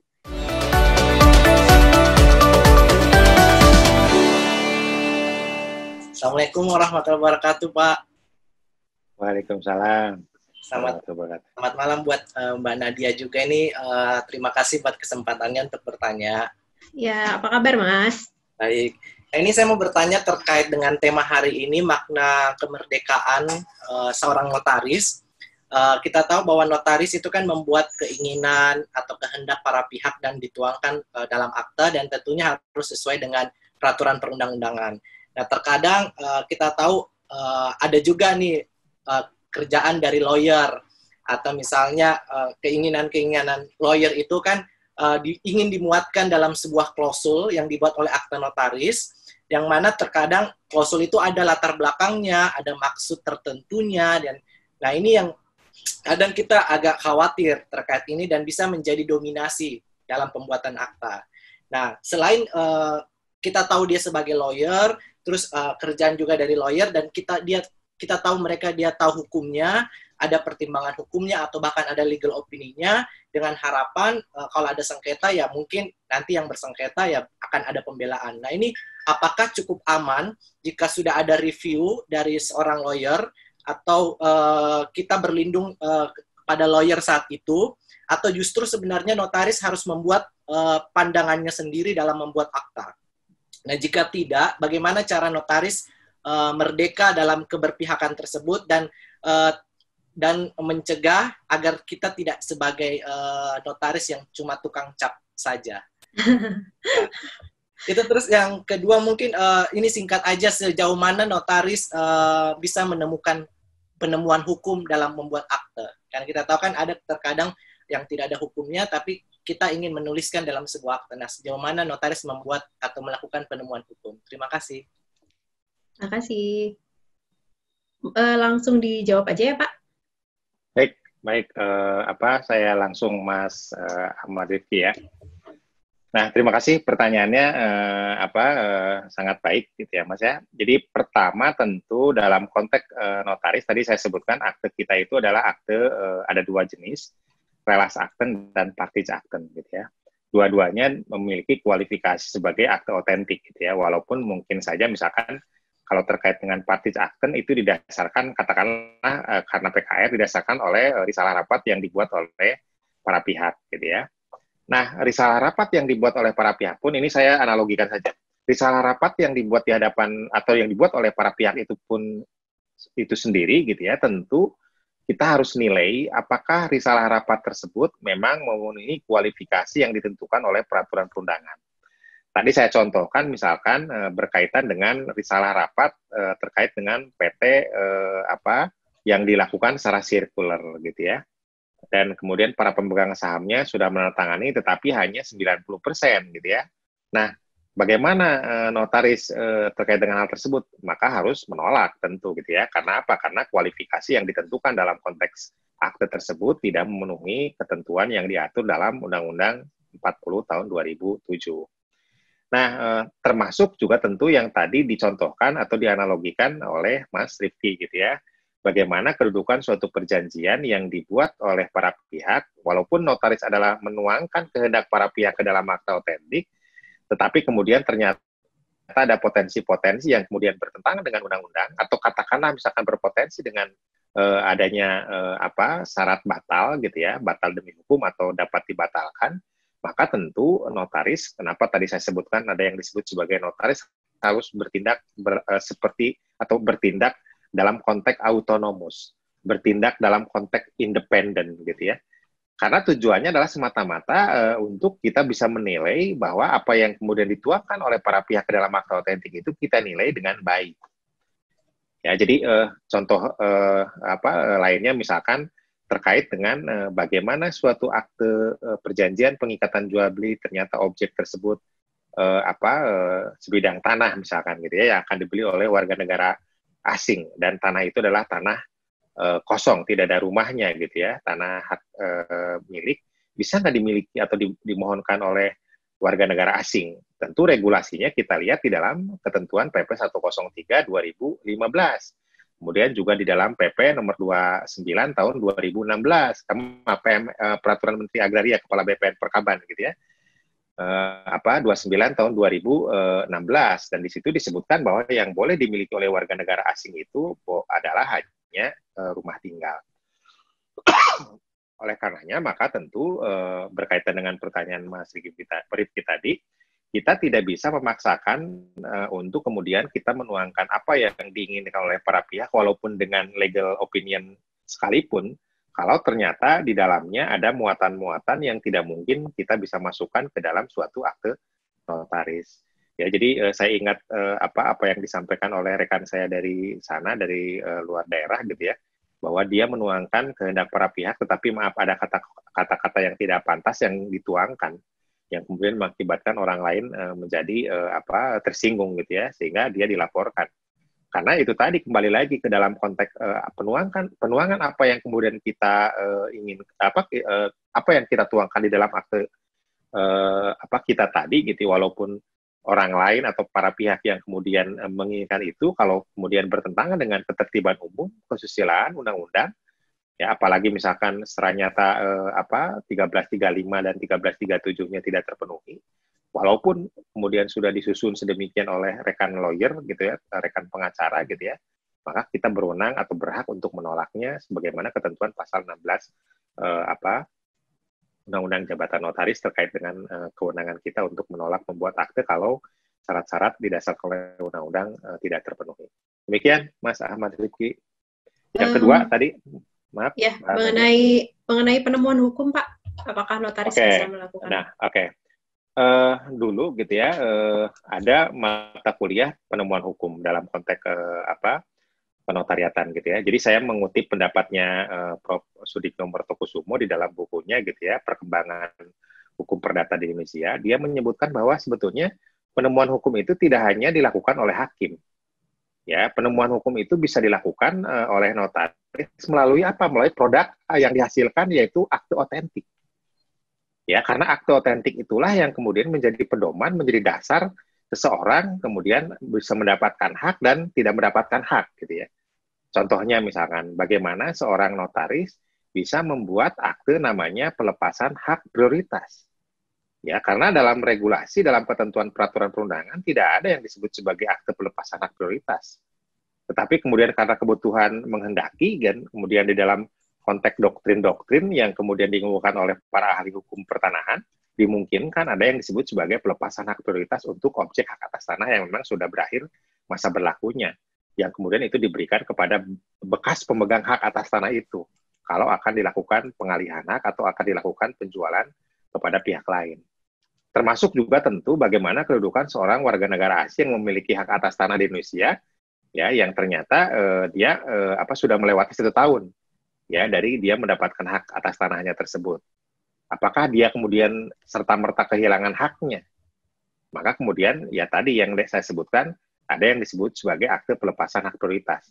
Nah, itu merupakan bagian dari penemuan hukum yang dilakukan oleh notaris. Jadi saya sependapat dengan pendapatnya Prof. Sudikno Mertokusumo yang kemudian menyebutkan bahwa notaris dapat melakukan penemuan hukum melalui produk yang dihasilkannya, yaitu akte otentik. Demikian, Mas Ahmad Rifki. Oke, Bapak, terima kasih atas jawabannya. Kita masuk ke pertanyaan berikutnya nih, Pak. Ini ada yang bertanya, selamat malam, Pak. Yang menarik itu kata-kata bebas dari tekanan nih, Pak. Seperti kita ketahui bahwa sepertinya sulit untuk lepas dari tekanan rekanan dan institusi. Jika kita tidak menuruti kehendak rekanan, bisa-bisa nggak dapat order, katanya Pak.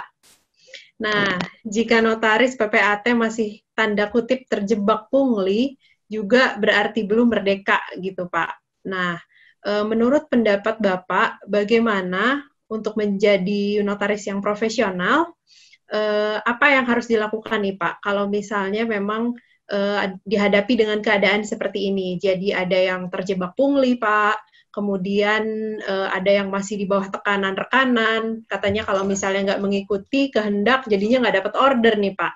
Nah, itu apa sih Pak yang harus dilakukan? Terima kasih Pak. Baik. Jadi memang apa yang saya sampaikan itu terasa seperti klise gitu ya.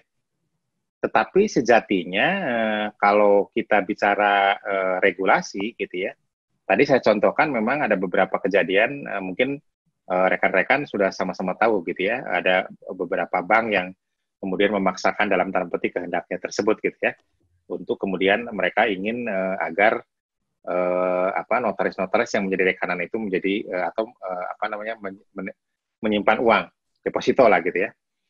Tapi kan sebetulnya kembali lagi kepada sisi mentalitas kita selaku notaris. Jadi kalau makanya tadi saya sebutkan bebas dari tekanan rekanan, bebas dari tekanan diri kita sendiri gitu ya, bebas dari tekanan yang lain gitu ya. Itu semata-mata memang harus dikembalikan lagi kepada kita gitu, harapannya itu. Ya, termasuk juga tentu organisasi dan kemudian titik terkuatnya sebetulnya adalah kekompakan kita selaku notaris, selaku PPAT gitu ya.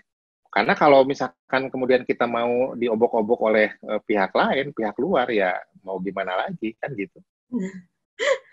Demikian. Oke, Pak. Jadi jangan terbawa ya, Pak ya. Kita harus bisa independen ya, Pak. Terus kalau nggak dapat order gimana dong, Pak? Tapi rezeki Allah yang ngatur ya, Pak. Iya, itu pasti. Kita buka ke pertanyaan selanjutnya kepada Mbak Lydia Saragih. Selamat malam, Pak. Terkait kode etik notaris, apakah memasang iklan alamat kantor notaris di Google Maps itu boleh? Itu pertanyaannya, Pak. Oke. Jadi kalau misalkan kita yang memasang iklannya itu memang tidak diperbolehkan gitu ya. Tapi di dalam konteks Google Map itu kadang-kadang ada nama-nama kita sesuai dengan apa yang disampaikan oleh Google Map itu gitu ya. Ya, mungkin kadang justru ada yang nge-tag-in gitu ya Pak ya, sudah nge-tag-in. Ya, ada misalkan WiFi kita memang nama kita gitu ya. Tetapi kemudian ternyata begitu orang mencari alamat kita sudah langsung tersambung, terkonek gitu ya. Itu yang tidak bisa dihindari. Sebetulnya mungkin peranan yang lain juga untuk memastikan, untuk tahu bahwa di situ ada pelanggaran kode etik kalau misalkan memang kesengajaan apa yang kemudian disampaikan oleh notaris itu merupakan bagian dari iklan gitu ya, atau kesengajaan dari sudut notaris, hampir sama dengan seorang notaris yang tidak boleh memasang papan bunga gitu ya dalam bunga duka cita maupun misalkan selamat ya, tetapi kemudian ada nama notarisnya dan kemudian jabatannya gitu ya, notaris, misalkan notaris dan PPAT Udin Narsudin di Kota Tangerang Selatan, itu yang tidak boleh. Kalau hanya menyebutkan nama saya saja tanpa embel-embel jabatan ya tidak ada masalah, itu tidak merupakan bagian dari promosi atau iklan. Demikian, Pak. Ya, baik Pak, selama bukan kita yang melakukan ya Pak ya, bukan termasuk promosi. Kemudian saya persilahkan kepada Mas Imam Abdi Utama untuk interaksi langsung dengan Bapak. Silakan Mas.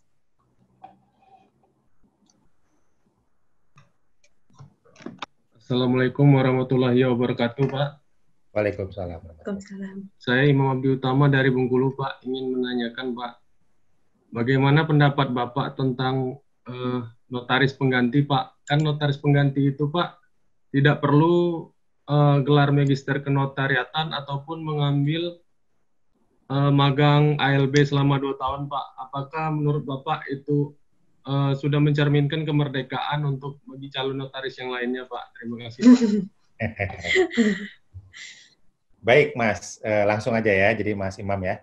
Memang dalam UU JN kan tidak disebutkan secara detail harus MKN kan, sebetulnya kalau notaris pengganti ya, Mas ya. Betul, tetapi sarjana hukum dan kualifikasinya adalah kualifikasi yang berpengalaman. Misalkan itu kalau asisten itu lebih dari 2 tahun kan gitu ya, Mas ya.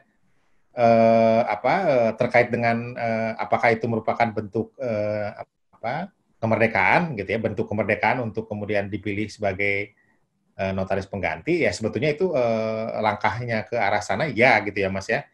Tapi intinya dalam konteks notaris pengganti itu kan sebetulnya adalah pemahaman terkait dengan produk-produk yang dihasilkan, karena tanggung jawab notaris pengganti sebetulnya tanggung jawab pribadi notaris pengganti tadi sendiri itu, Mas. Jadi kalau misalkan dia tidak punya pengalaman terkait dengan produk yang dihasilkannya, akan menjadi bumerang buat notaris pengganti itu sebetulnya, Mas. Jadi kenapa kemudian di beberapa tempat gitu ya menginginkan kalau menjadi notaris pengganti itu harus MKN, karena pemahamannya itu diharapkan kalau sudah MKN dan sudah magang gitu ya Mas ya, itu diharapkan lebih baik lagi, walaupun itu bukan merupakan keharusan gitu ya Mas. Demikian Mas. Baik, terima kasih Pak atas jawabannya. Gimana Mas Imam? Sudah cukup? Kita masuk lagi ke pertanyaan yang ada di chat ya Pak. Dari Ibu Maya Ekasari. Yang terhormat Bapak Dr. Udin, mohon izin bertanya, apakah akta notaris selalu butuh akta fund transport untuk balik nama misalnya? Atau apakah akta notaris bisa berdiri sendiri tanpa akta fund transport sebagai tindak lanjutnya? Terima kasih. Baik, langsung saja ya. Jadi tentu kalau terkait dengan proses katakanlah serah terima gitu ya, dalam konteks hak atas tanah memang pengaturannya kan sudah sangat jelas di dalam PP 24 tahun 97 gitu ya, bahwa peralihan hak atas tanah itu sebagaimana pasal 37 itu harus dengan akte yang dibuat di hadapan PPAT. Itu yang disebut sebagai akte transport gitu ya dalam konteks hak atas tanah gitu ya. Tetapi tentu berbeda perlakuan terkait dengan benda-benda yang bergerak gitu ya. Benda-benda yang bergerak itu tidak mesti harus dengan akte transport tadi gitu ya. Karena katakanlah penguasaan secara fisik itu merupakan bagian dari atau dengan diserahkannya barang tersebut, maka itu bagian dari bagaimana transport itu atau katakanlah penyerahan itu dilakukan gitu ya. Makanya ketentuan-ketentuan terkait dengan penyerahan barang gitu ya memang berbeda antara benda tetap dengan benda bergerak gitu ya. Jadi 613 dan seterusnya. Kemudian jadi dalam konteks benda tetap itu kemudian regulasinya ketentuan di dalam KUH Perdata kemudian sudah diinikan ke dalam konteks PP 24 tahun 97 dan kemudian peraturan pelaksananya ya di dalam PMN nomor 3 tahun 97 termasuk juga bagaimana kewenangan PPAT dalam konteks pembuatan akte-akte yang terkait dengan peralihan hak atas tanah. Demikian, Mbak. Terima kasih, Pak. Masuk lagi ke pertanyaan interaksi langsung dengan Bapak Agus. Pak Agus, silakan.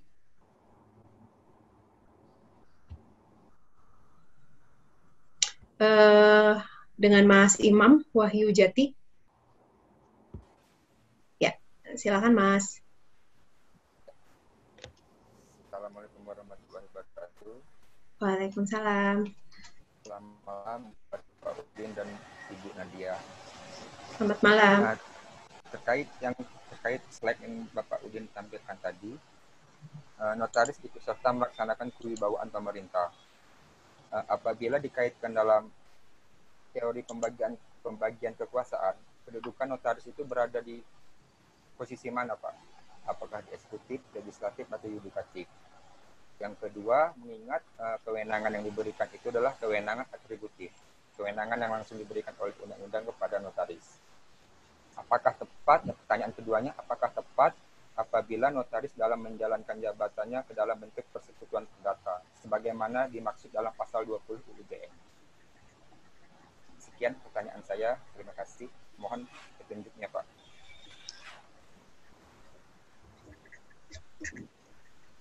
Baik, langsung Bu Nadia. Iya, silakan Pak.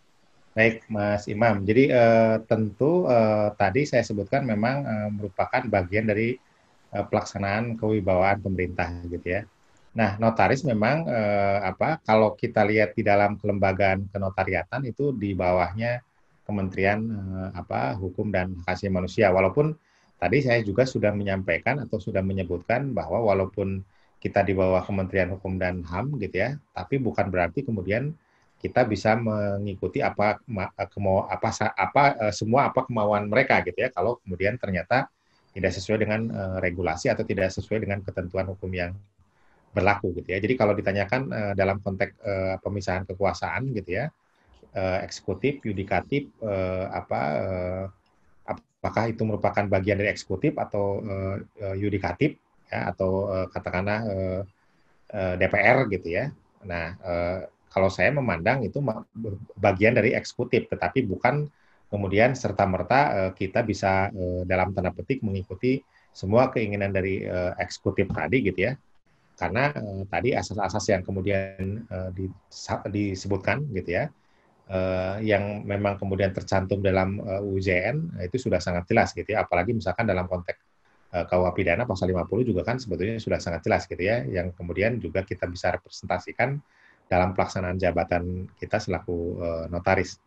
Demikian Mas Imam. Jadi menurut saya sih bagian dari konteks kewenangan eksekutif, karena memang kemudian kewibawaan pemerintah juga kemudian ada di pundak notaris, tetapi dalam konteks yang tertentu, jadi bukan segala-galanya. Demikian. Mengenai yang keduanya, Pak, apakah tepat notaris sebagai bagian dari persekutuan perdata? Oke. Jadi karena di dalam Undang-Undang Jabatan Notaris memang sudah disebutkan gitu ya. Kalau saya sih sebetulnya tidak merasa nyaman gitu ya, saya gitu ya. Tapi kan dalam konteks pemberlakuan suatu undang-undang kita tidak bicara tentang nyaman atau tidak nyaman gitu ya. Karena bagaimanapun kemudian itu merupakan pilihan gitu ya, yang memang mau melakukan atau membuat persekutuan perdata berkaitan dengan konteks menjalankan jabatan bersama-sama dalam satu kantor misalkan, ya silakan, kalau enggak juga silakan. Kalau saya termasuk adalah orang yang tidak sependapat, kemudian ada persekutuan atau kantor notaris bareng lah gitu ya di dalam satu tempat. Menurut saya sesuatu yang kemudian akan mendistorsi dalam konteks pertanggungjawaban dan kemudian kerahasiaan jabatan. Menurut saya seperti itu, Mas. Ya, baik. Terima kasih Pak atas jawabannya. Mas Imam sudah puas ya dengan jawabannya ya. Kita masuk ke pertanyaan selanjutnya lagi ya Pak. Lumayan nih, masih banyak pertanyaannya. Mudah-mudahan Bapak masih siap nih menjawabnya Pak. Insya Allah. Pertanyaannya gini Pak. Selamat malam Pak Udin. Saya notaris PPAT baru. Saya mendengar ada sejumlah kriteria dan deposit yang harus dipenuhi untuk menjadi rekanan sebuah bank. Bagaimana Pak caranya agar saya tidak terjebak dengan perpintaan yang seperti itu? Kemudian bagaimana caranya juga supaya saya tidak membiasakan untuk memberi tips lebih untuk institusi terkait institusi yang terkait dengan pekerjaan kita sehari-hari. Kemudian ini juga ada kaitannya dengan pertanyaan berikutnya. Saat akad, katanya klien masih suka tawar-menawar harga nih Pak. Kalau misalnya tidak dikasih harga sesuai yang diinginkan, kemudian pindah ke toko sebelah. Jadi gimana nih Pak, kalau ada yang pindah-pindah toko Pak? Baik, yang pertama tadi terkait dengan, sebetulnya contohnya kan sudah sangat lugas saya ceritakan ya. Iya. Jadi, bagaimanapun dari individu-individu kita, dari kita sendiri yang kemudian menyikapinya dengan baik. Artinya kita tidak ingin kita dalam tanda petik menjadi bulan-bulanan dari institusi lain ya, termasuk juga tentu perbankan, bahwa kita kalau mau jadi rekanan harus menyimpan deposit sekian.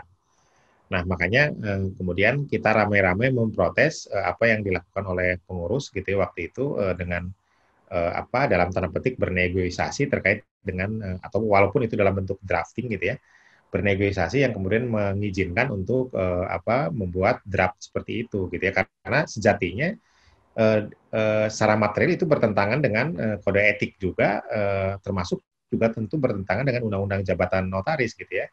Jadi apa yang harus dilakukan ya tentu kita hanya berpedoman kepada undang-undang jabatan notaris dan kode etik notaris. Dalam konteks PPAT tentu berpedoman kepada peraturan-peraturan yang terkait dengan kepPAT-an, PP 3798, PP 24 2016, dan aturan-aturan terkait dengan pendaftaran tanah, PP 2497 dan PMN nomor 3 tahun 97 gitu. Itu kuncinya sebetulnya. Tentu termasuk juga di dalamnya adalah bagaimana kemudian organisasi profesi kita, dalam hal ini adalah PPINI dan PPIPAT gitu ya, yang kemudian mengakomodasi kepentingan anggotanya agar kemudian kita tidak terjebak dalam konteks keinginan dari pihak lain gitu ya. Ya sebetulnya sudah dilakukan oleh baik PPINI maupun PPIPAT gitu ya untuk mendeklarkan atau katakanlah meluruskan gitu ya apa yang terjadi dalam hal misalkan kejadian dengan Bank BTN dan dengan Bank BRI. Itu yang pertama. Tadi yang kedua apa, Bu Nadia? Yang kedua itu mengenai gimana caranya supaya tidak membiasakan. Mungkin dengan tidak membiasakan itu ya Pak ya, Ya, memberikan tips lebih untuk institusi terkait pekerjaan kita. ya sesuai aturan aja. Karena bagaimanapun kan terkait misalkan ya terkait dengan saling menjatuhkan harga gitu ya. Sebetulnya kan tergantung kita juga.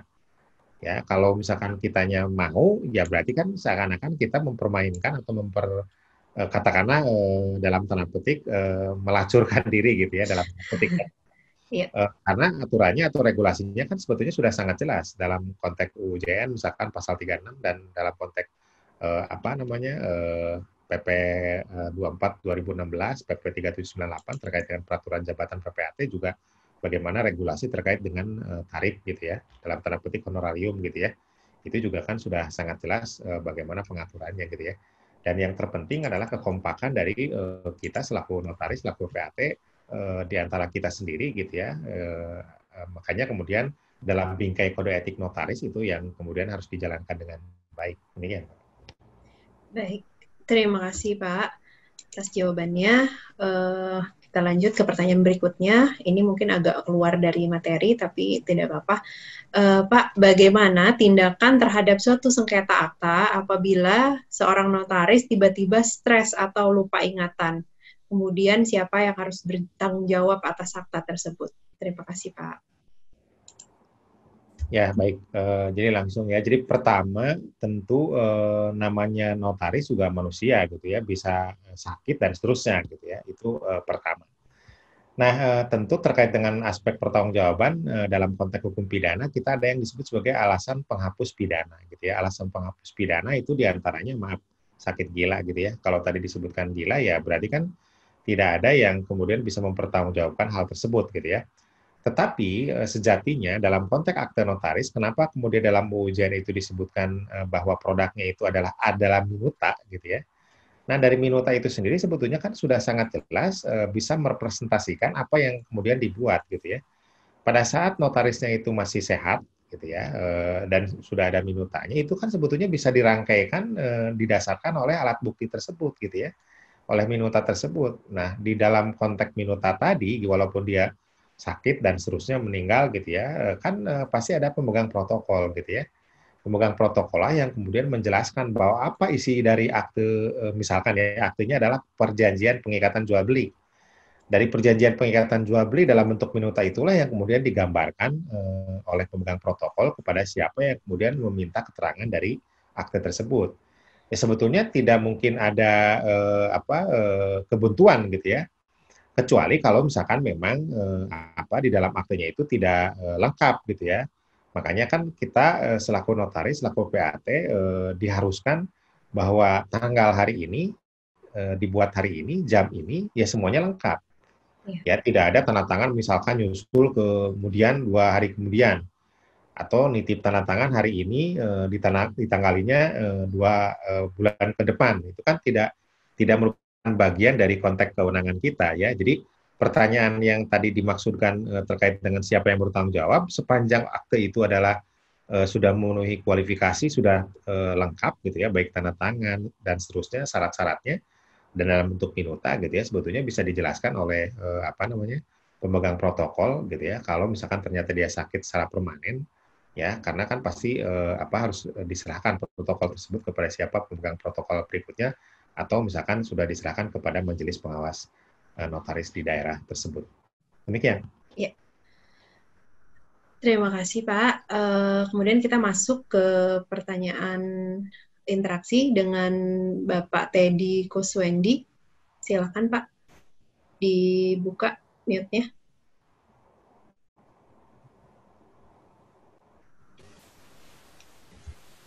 Halo, Assalamualaikum. Waalaikumsalam. Oh, ini kameranya nggak bisa terbuka ya? Ya. Ya, sudah Pak. Sudah ya. Assalamualaikum Pak. Bu. Perkenalkan saya Teddy. Waalaikumsalam. Teddy, saya pemerhati notaris. Saya juga user jasa-jasa notaris. Nah, saya bukan bertanya, tapi saya mau mengajukan keluh kesah nih, karena kebetulan saya tadi tiba-tiba dapat WhatsApp loh, nih ada tentang notaris, saya berminat, jadi saya kemudian ikut gabung di sini. Jadi begini Pak, satu fungsi notaris yang lain itu adalah sebagai PPAT. Tiba-tiba ada orang datang ke saya, dia bilang, Pak, ini sertifikat saya ditahan nih sama notaris. Loh, kok bisa gitu loh kan? Dan hampir 2 tahun, Pak. Nah, yang menjadi keluhan saya adalah setelah saya telusuri dan kemudian saya melalui beberapa pengurus IPAT, ternyata pengurus IPAT tidak welcome dalam menyelesaikan permasalahan ini. Nah, yang saya ingin keluh adalah Pak, yang setahu saya adalah bahwa notaris ini kan punya suatu hubungan komunitas yang cukup akrab yang saya tahu ya, di berbagai daerah maupun sampai di tingkat pusat gitu. Maksud saya adalah bahwa ya kemudian dibantu gitu loh Pak, untuk menyelesaikan permasalahan ini tanpa harus kemudian pada akhirnya saya menyelesaikan lewat kantor pertanahan Pak, pada akhirnya Pak.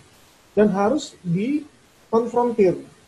Nah yang jadi masalah adalah baru ketahuan bahwa PPAT notaris tersebut kapabilitasnya sangat kurang sekali Pak. Nah kalau kayak begini kan sebetulnya itu menurunkan kredibilitas atau kemampuan daripada para notaris sendiri kan Pak. Kalau sebetulnya kalau misalnya bisa dimediasi oleh pengurus IPAT akan lebih bagus penyelesaiannya kalau menurut saya. Nah itu keluhan saya Pak, mudah-mudahan yang hadir di sini termasuk kemudian Bapak juga sebagai pemateri di sini untuk bisa memberikan satu pencerahan kepada rekan-rekan notaris. Kalau misalnya ada rekan yang melakukan suatu tindakan, bahkan menurut saya itu adalah tindakan melanggar hukum, karena apa, jenahan dokumen itu masuk kategori penggelapan, dia tahan terus Pak. Bahkan dia menginginkan bahwa itu diserahkan di kepolisian, kan lucu Pak. Ceritanya panjang lebar, tapi intinya di daerah tersebut surat saya yang baru pertama kali mempermasalahkan PPAT tersebut, akhirnya dosa-dosanya saya munculkan semua Pak. Kenapa? Karena di rumahnya tidak pasang pelang. Akhirnya saya paksa itu yang namanya kantor pertanahan untuk bergerak. Jadi itu keluhan saya Pak. Mudah-mudahan juga rekan notaris yang ada di sini juga bisa follow terhadap ini semua dan mohon juga pencerahan dari Bapak untuk keluhan saya. Terima kasih Pak. Assalamualaikum warahmatullahi wabarakatuh. Waalaikumsalam. Waalaikumsalam warahmatullahi wabarakatuh. Iya. Baik, Itu saya coba ini ya, Bu Nadia ya. Iya, silakan Pak. Baik, Mas Teddy ya. Jadi pertama memang notaris itu kan ada ini ya, majelis pengawas daerah. Nah, terkait dengan perilaku yang berhubungan dengan pelanggaran terkait dengan UU JN, maka ranahnya itu di majelis pengawas daerah, Mas ya. Termasuk juga pelanggaran kode etik ada di Dewan Kehormatan Daerah sampai dengan wilayah sampai pusat gitu ya, Mas. Itu yang pertama. Nah, tentu akan sangat berbeda kalau misalkan perlakuan yang dilakukan tadi oleh PPAT gitu ya Mas ya. Tadi yang disampaikan ada dugaan terkait dengan pelanggaran dalam konteks kewenangan gitu ya. Maka di PPAT kita mengenal ini memang produk baru ya Mas ya, atau lembaga baru namanya Majelis Pengawas dan Pembina PPAT di tingkat daerah, di tingkat wilayah, di tingkat pusat gitu ya. Jadi kalau ada masalah yang tadi disampaikan Mas Teddy memang kemudian bisa disampaikan ke MP3D gitu. MP3D itu adanya di tingkat kota atau kabupaten gitu ya. Di situ bisa dilaporkan oleh siapapun gitu ya yang merasa dirugikan dengan perilaku PPAT dalam konteks jabatan gitu ya, sesuai dengan Permen nomor 2 tahun 2018 tentang pembentukan MP3D dan Majelis Pengawas Pusat gitu ya. Terkait dengan tadi yang dicontohkan kalau ada unsur kerugian, karena bagaimanapun pengaduan itu nanti akan ditampung oleh majelis tadi, Majelis Pengawas dan Pembina PPAT tingkat daerah tadi, kemudian akan dipanggil PPAT-nya kenapa melakukan itu dan seterusnya, tentu diklarifikasikan agar kemudian masyarakat yang dirugikan tersebut dapat terlayani gitu ya, seperti apa sebetulnya permasalahan yang terkait di dalamnya terkait dengan hal yang dimaksud.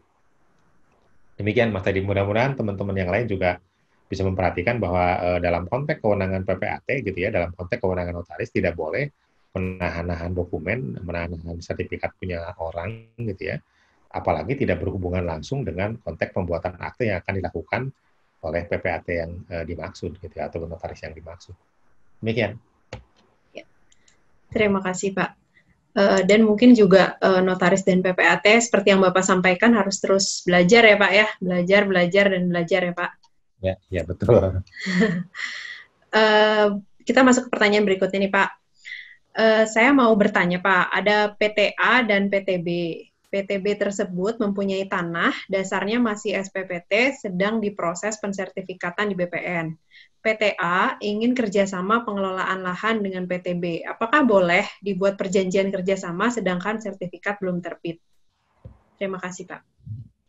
Baik, pertama kalau PT-nya itu masih hanya punya SPPT, agak bingung saya gitu ya. Kenapa? Karena sejatinya manakala sertifikatnya itu belum ada atas nama PT, bagaimana mungkin disebutkan milik PT kan begitu ya? Iya. Kalau perorangan memang dalam konteks PP 24 tahun 97 gitu ya, dimungkinkan perorangan itu masih minim gitu ya, perolehan hak atas tanahnya gitu ya. Dalam ketentuan pasal 24 ayat 1 dan ayat 2 gitu ya, dan kemudian juga di elaborasi lebih jauh di dalam ketentuan pasal 60 PMN nomor 3 tahun 97 bahwa tanda-tanda bukti atau alat-alat bukti yang berkaitan dengan bekas hak milik adat gitu ya bisa dimungkinkan dalam bentuk tertulis, dalam bentuk apapun ya. Tertulis itu karena di beberapa daerah memang dimungkinkan lain-lain gitu ya, ada yang disebut sebagai girik, petuk, kikiti dan seterusnya gitu ya. Itu variasi terkait dengan penyebutan-penyebutan dalam konteks hak atas tanah gitu ya. Nah, tapi dalam konteks atas nama PT, rasanya perolehan haknya itu pasti didasarkan oleh permohonan hak gitu ya. Jadi sejak awal misalkan dia memiliki hak atas tanah itu didasarkan oleh pembelian dari masyarakat. Pembelian itu sendiri pasti kan tidak mungkin dilakukan dengan hak atas tanah yang belum terdaftar gitu ya. Kalaupun misalkan belum terdaftar, pembelian itu pasti akan dilakukan melalui proses akte pelepasan hak dari masyarakat kepada si PT tersebut gitu ya. Nah, kalau dimaksudkan adalah akte pelepasan hak gitu ya, kalau hanya sekedar bekerja sama ya boleh karena kemudian si yang menerima pelepasan hak itu yaitu PT tadi gitu ya, sebetulnya dia memiliki hubungan secara perdata. Hubungan secara perdata dalam konteks objek hak atas tanah tersebut bisa dimohonkan atau bisa dimungkinkan membuat perjanjian kerjasama. Ya, apalagi misalkan si PT tersebut serta-merta dengan dibuat kerjasama itu dimohonkan haknya ke kantor pertanahan setempat untuk kemudian dimintakan hak atas tanahnya sesuai dengan peruntukan. Jadi kalau misalkan PT-nya adalah PT perkebunan, misalkan biasanya diberikan misalkan HGU gitu ya. Kalau PT-nya untuk pengembang, misalkan ya itu diberikan dalam bentuk HGB dan seterusnya gitu ya tentu. Itu mungkin yang bisa disampaikan Bu Nadia. Terima kasih. Iya. Terima kasih Pak. Kemudian pertanyaan berikutnya nih Pak. Selamat malam Pak, saya mau bertanya, apakah pelanggaran notaris terutama dalam kewenangan yang dalam undang-undang membuat aktanya menjadi di bawah tangan, harus ada delik aduan dulu dari pihak lain, karena selama tidak ada laporan, aktanya seakan otentik. Gitu Pak. Baik. Pertama selalu disampaikan gitu ya, saya mengutip pendapatnya kembali lagi Prof. Sudikno Mertokusumo gitu ya dalam bukunya Perkembangan Hukum Perdata di Indonesia dan termasuk juga Hukum Acara Perdata di Indonesia. Kita tahu bahwa dalam konteks produk notaris gitu ya, ada yang disebut sebagai pembatalan dan ada yang disebut sebagai kebatalan. Ada yang disebut sebagai perbuatan itu adalah atau batal demi hukum dan dapat dibatalkan gitu ya.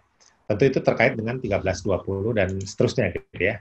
Nah, dalam konteks batal demi hukum gitu ya, manakala kemudian tidak ada sengketa dari perbuatan yang tadi dimaksud dalam konteks akte notaris, ya maka sebetulnya dengan sendirinya itu batal demi hukum. Tapi kalau misalkan ternyata menimbulkan sengketa, maka kemudian harus melalui fase di pengadilan. Ya, walaupun itu adalah batal demi hukum. Artinya dengan putusan pengadilan lah yang kemudian bisa menentukan bahwa akte tersebut adalah kualifikasinya apakah eksisten, non-eksisten, batal demi hukum, atau dapat dibatalkan.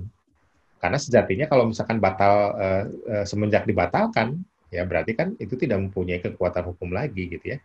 Jadi penentuan itu merupakan kualifikasinya masuk ke di bawah tangan, ya dan kemudian batal demi hukum gitu ya, dan seterusnya gitu ya. Memang kalau didasarkan oleh UJN kan sangat simpel, sangat sederhana. Nah, tapi dalam praktiknya gitu ya, tidak serta-merta kemudian menjadi di bawah tangan gitu kalau misalkan tidak ada yang membuktikan bahwa akte tersebut adalah benar atau tidak benar. Jadi penekanan bahwa alat bukti atau akte otentik atau akte notaris itu adalah merupakan akte otentik dan memiliki kekuatan pembuktian sempurna, ya kemudian harus dilanjutkan kecuali ada yang membuktikan sebaliknya. Nah, membuktikan sebaliknya itu tentu dengan melalui proses di pengadilan. Makanya tadi saya tekankan bahwa dalam konteks pembatalan itu sendiri, memang kalau ada sengketa harus dengan putusan hakim, putusan pengadilan. Demikian, Pak. Ya, baik. Terima kasih, Pak. Kita masuk ke pertanyaan berikutnya. Ini mungkin agak kasus ya, Pak ya. Assalamualaikum, Pak. Mohon izin bertanya, bagaimana kita akan membuatkan sertifikat jika klien kita, yaitu badan hukum, mempunyai alas haknya tuh AJB tahun 60, Pak, sebelum UPA dan sebelum PPAT lahir. Masih akta penjualan pembelian di hadapan notaris. Dan objek jual belinya bukan tanah dan bangunan, tapi hanya bungalow, bangunan saja. Bagaimana status tanahnya? Apakah serta-merta menjadi tanah negara atau bagaimana, Pak? Baik, langsung saya jawab ya. Ya. Jadi pertama tentu harus dipahami dalam konteks hukum tanah nasional gitu ya, ada dua macam proses konversi gitu ya. Konversi yang dilakukan sebelum tahun 60. Konversi yang dilakukan untuk tanah-tanah bekas hak barat gitu ya, misalkan dulunya memang ada tanah hak barat gitu ya, yang kemudian dibuat dalam bentuk akte notaris, katakanlah tanah eigendom misalkan ya, atau tanah Bruchgebruik gitu ya, atau katakanlah eigendom Belanda misalkan gitu ya, itu kan tanah hak barat. Memang kalau misalkan tidak dilakukan proses sertifikasi, artinya tidak dilakukan proses konversi gitu ya, dengan berlakunya UPA atau 60 gitu ya, 24 September 60, diberikan kesempatan 20 tahun sesuai dengan instruksi Menteri Dalam Negeri, kalau tidak salah nomornya 26 DDA gitu ya. Itu tahun 1979 gitu ya. Jadi diberikan kesempatan 20 tahun dari tahun 60. Itu masih dilakukan proses konversi sehingga tidak adanya atau tidak ada spare waktu gitu ya terkait dengan bahwa tanah itu menjadi tanah negara. Jadi tetap sebagai tanah milik gitu ya. Nah, tapi kalau misalkan kemudian tanah bekas hak barat tersebut tidak disertifikatkan atau tidak dikonversi sampai dengan sekarang gitu ya, berarti kan objek tanah tersebut merupakan objek tanah negara gitu ya, tapi bukan tanah milik negara. Bagaimana perlakuannya? Ya perlakuannya kalau misalkan dengan dasar akte yang dibuat di hadapan notaris tadi, yang dibuat sebelum tahun 60, kalau itu adalah objeknya tanah bekas hak barat, berarti kan dimohonkan sertifikatnya melalui proses pembuatan sertifikat atau proses sertifikasi didasarkan oleh permohonan hak atas tanah negara ya, yang kemudian rujuknya atau dirujuknya adalah ketentuan di dalam PMNA nomor 9 tahun 99 terkait dengan permohonan atas tanah negara. Itu yang pertama. Nah, apabila objek tanah tersebut memang diperoleh dulu gitu ya, didasarkan oleh tanah-tanah bekas tanah milik adat gitu ya, tanah milik Indonesia, maka proses konversinya memang dimungkinkan dilakukan sampai dengan sekarang. Artinya dengan peraturan peraturan presiden atau untuk presiden ya, saya lupa nomor 36. Di situ disebutkan memang untuk konversi hak tanah dari tanah adat, tanah milik adat gitu ya, itu bisa dilakukan sampai dengan sekarang.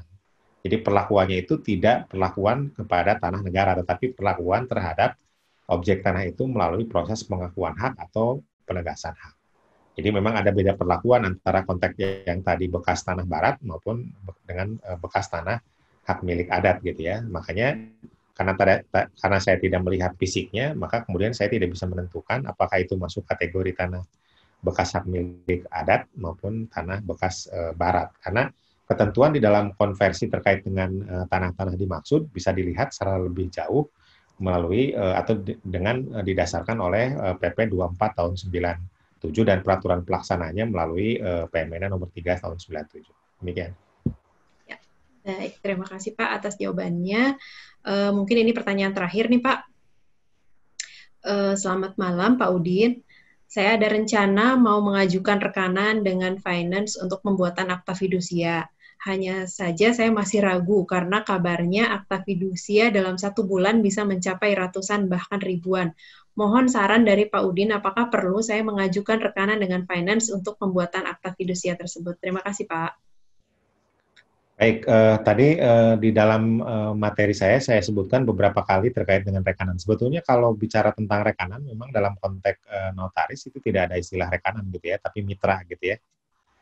Sehingga isi suratnya pun tidak menyebutkan bahwa kita memohon untuk menjadi rekanan gitu ya.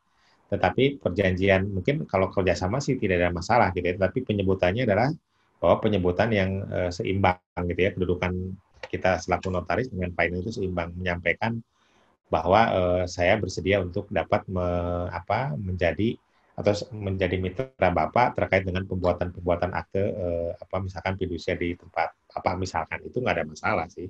Tidak dalam konteks bahwa kita itu menjadi bawahannya mereka gitu ya. Itu yang pertama. Tetapi tentu juga harus dipahami gitu ya, ada beberapa kejadian terkait dengan pertanyaan apakah akte yang dibuat oleh notaris atau di hadapan notaris terkait dengan fidusia itu sah nggak? Karena ternyata satu hari itu bisa 200 akte misalkan. Padahal batas toleransi dalam tanda petik, toleransi itu bukan dalam konteks formal ya, batas toleransi dalam konteks material. Seorang seorang membacakan akte itu satu hari itu paling bisa adalah 20 gitu ya. Ya, karena batas tadi gitu ya. Sebetulnya kan itu bisa disikapi melalui proses tidak dibacakan, tapi dibaca sendiri oleh pihak, dan pihaknya itu sendiri biasanya adalah bank gitu ya. Sepanjang kemudian tidak ada potensi itu ya sebetulnya tidak ada masalah, walaupun tentu juga nanti teman-teman harus memperhatikan juga peraturan DKP nomor 1 tahun 2017 yang kemudian dibatasi bahwa pembuatan akte itu satu hari itu adalah minimal 20 gitu ya. Ya kita kembalikan atau saya kembalikan lagi kepada masing-masing pihak sebetulnya gitu ya. Karena kembali lagi bahwa keotentikan itu kan yang bisa mengukur itu sebelum orang lain pasti kita sendiri gitu ya. Iya. Tapi ada baiknya memang diperhatikan batas kenormalan dalam konteks pembuatan akte dimaksud. Jadi bukan hanya didasarkan oleh asas praduga sah saja gitu ya, atau prinsip praduga sah saja, tapi juga harus bicara tentang praduga bertanggung jawab. Makanya tadi selalu saya katakanlah gambarkan, saya klopkan itu antara praduga sah dengan praduga bertanggung jawab, karena dua hal yang sebetulnya adalah berkaitan, tapi selalu hanya dipakai satu saja gitu ya. Praduga sah saja untuk kepentingan notaris, tapi yang lainnya praduga bertanggung jawab selalu dikesampingkan karena untuk agar mendapatkan akte yang sebanyak-banyaknya dan uang sebanyak-banyaknya. Mudah-mudahan sih tidak ada masalah sih sebetulnya ya. Ya itu aja sih yang paling penting. Tapi kan makin banyak akte pasti masalah makin potensi adanya makin ada gitu. Iya Pak. Iya, Bu Nadia. Pak maaf nih, mungkin satu lagi terakhir nih karena pengen dijawab langsung nih katanya Pak sama Bapak. Apakah tadi sempat disinggung katanya nih Pak mengenai foto pada saat penandatanganan boleh dilakukan, namun hanya untuk konsumsi pribadi nih, tetap dengan menjaga kerahasiaan akta Pak. Nah pertanyaannya, boleh tidak bukti foto tadi diselipkan atau diarsipkan dengan tujuan apabila terjadi sengketa di kemudian hari dapat menjadi bukti penguat bagi notaris? Terima kasih Pak. Jadi foto bareng gitu ya Pak ya, notaris sama kliennya. Iya, itu sih nggak ada masalah yang saya bilang tadi. Jadi sebetulnya is okay kalau yang seperti itu. Yang tidak boleh itu dipoto-foto tapi dipajang di Facebook, dipoto-foto tapi dipajang di FB gitu loh. Apalagi iya, ditaruh di medsos ya Pak. Apalagi tunjukkan nih loh aktenya adalah pengakuan hutang gitu kan. Iya. Ini apalagi wasiat misalkan gitu ya. Jadi kan kerahasiaannya menjadi tidak terjaga kan gitu ya. Padahal sejatinya kerahasiaan itu menjadi pilar penting dalam konteks produk dari notaris, gitu. Termasuk juga proses pembuatannya gitu ya. Jadi bukan hanya produk aktenya, tapi prosesnya kan pasti ada wawancara. Nah hasil wawancara itu jangan kemudian dipublish ke mana-mana kan gitu ya. Jadi foto itu sebetulnya salah satu contoh. Sebetulnya misalkan ada informasi-informasi terkait dengan proses pembuatannya juga kemudian harus kita perhatikan dengan baik, dengan kemudian menjadi bumerang buat kita selaku notaris dengan misalkan memamerkannya kepada orang lain gitu ya. Demikian. Meskipun ada jawaban nih Pak, katanya medsos saya kan private, tidak dibuka untuk teman-teman yang banyak gitu. Jadi hanya untuk keluarga saja, meskipun hanya seperti itu tidak boleh ya Pak ya? Iya, kalau saya meskipun juga, private. Saya misalkan dengan istri saya, walaupun sama-sama notaris, tidak pernah cerita ngobrol berdua. Ini tadi klien saya si anu bikin anu, nggak pernah saya gitu loh. Iya. Buat dengan anak saya gitu ya, walaupun Iya, dia sarjana hukum juga dan ngerti, ya tidak pernah saya bahwa hari ini tadi tanda tangan dengan siapa gitu ya. Itu selalu harus kita ini, makanya menantu yang paling bisa menjaga rahasia itu adalah hanya notaris kan gitu. iya, iya, benar-benar Pak. Oke Pak, termasuk juga mungkin untuk ini ya Pak, karyawan notaris juga ya Pak ya, karyawan notaris, kemudian juga teman-teman ALB nih yang sedang magang, mungkin juga harus diingatkan ya Pak ya, jadi kalau misalnya pada saat notarisnya, karena jujur aja masih banyak nih Pak, teman-teman saya yang misalnya notarisnya nih sedang tanda tangan misalnya sama salah satu artis nih, terus kemudian story-story gitu, itu kan nggak boleh juga ya Pak ya, seperti itu ya. Iya, ya, iya memang. Ah, Ya, teman-teman ALB juga pada saat magang juga ya hanya untuk konsumsi sendiri sih nggak ada masalah, tapi jangan dipublikasi kemana-mana gitu kan. Dia ada klien siapa gitu ya di tempat dia magang, is oke, diketahui saja, ditelan aja gitu loh, ada apa-apa itu. Nggak usah iya. disembunyikan kepada yang lain. Iya, baik Pak. Oke Bapak, terima kasih sekali nih Pak atas pencerahannya, ilmunya selama hampir 2 jam kita ngobrol. Nggak kerasa nih Pak, udah sampai di penghujung acara. Sebelum saya tutup nih Pak, mungkin ada closing statement dari Bapak, ada quotes atau misalnya ada tips nih Bapak untuk teman-teman, untuk rekan-rekan semua dan sahabat-sahabat ALB. Ya, saya sih hanya pesan saja buat rekan-rekan, baik yang sudah notaris maupun ALB maupun yang masih mahasiswa gitu ya. Sejatinya jadi notaris itu memang prinsip-prinsip tadi kerahasiaan itu menjadi sangat penting ya dalam konteks sehari-hari notaris gitu ya. Nah, termasuk juga tentu adalah merdeka dalam konteks pelaksanaan jabatan menjadi sesuatu yang menjadi pilar penting juga dalam melaksanakan jabatan tersebut. Jadi agar kita selamat dunia maupun akhirat. Demikian. Ya, Terima baik. kasih. Assalamualaikum warahmatullahi wabarakatuh. Waalaikumsalam warahmatullahi wabarakatuh. Terima kasih Pak. Oke, teman-teman dan rekan-rekan semuanya, mudah-mudahan apa yang disampaikan dalam webinar ini bermanfaat untuk rekan-rekan semua. Jangan lupa untuk rekan-rekan yang belum follow Notarindo untuk bisa segera follow supaya bisa selalu update satu konten lebih pintar setiap harinya dari kami dan juga info-info webinar lainnya akan kita adakan nih dalam waktu dekat dan juga akan ada materi-materi dan narasumber yang seru-seru dan pastinya narasumber yang terbaik. Baik, terima kasih atas waktunya. Saya Aisyah Nadiana, pamit undur diri dari hadapan teman-teman. Sampai ketemu lagi di webinar selanjutnya. Assalamualaikum warahmatullahi wabarakatuh.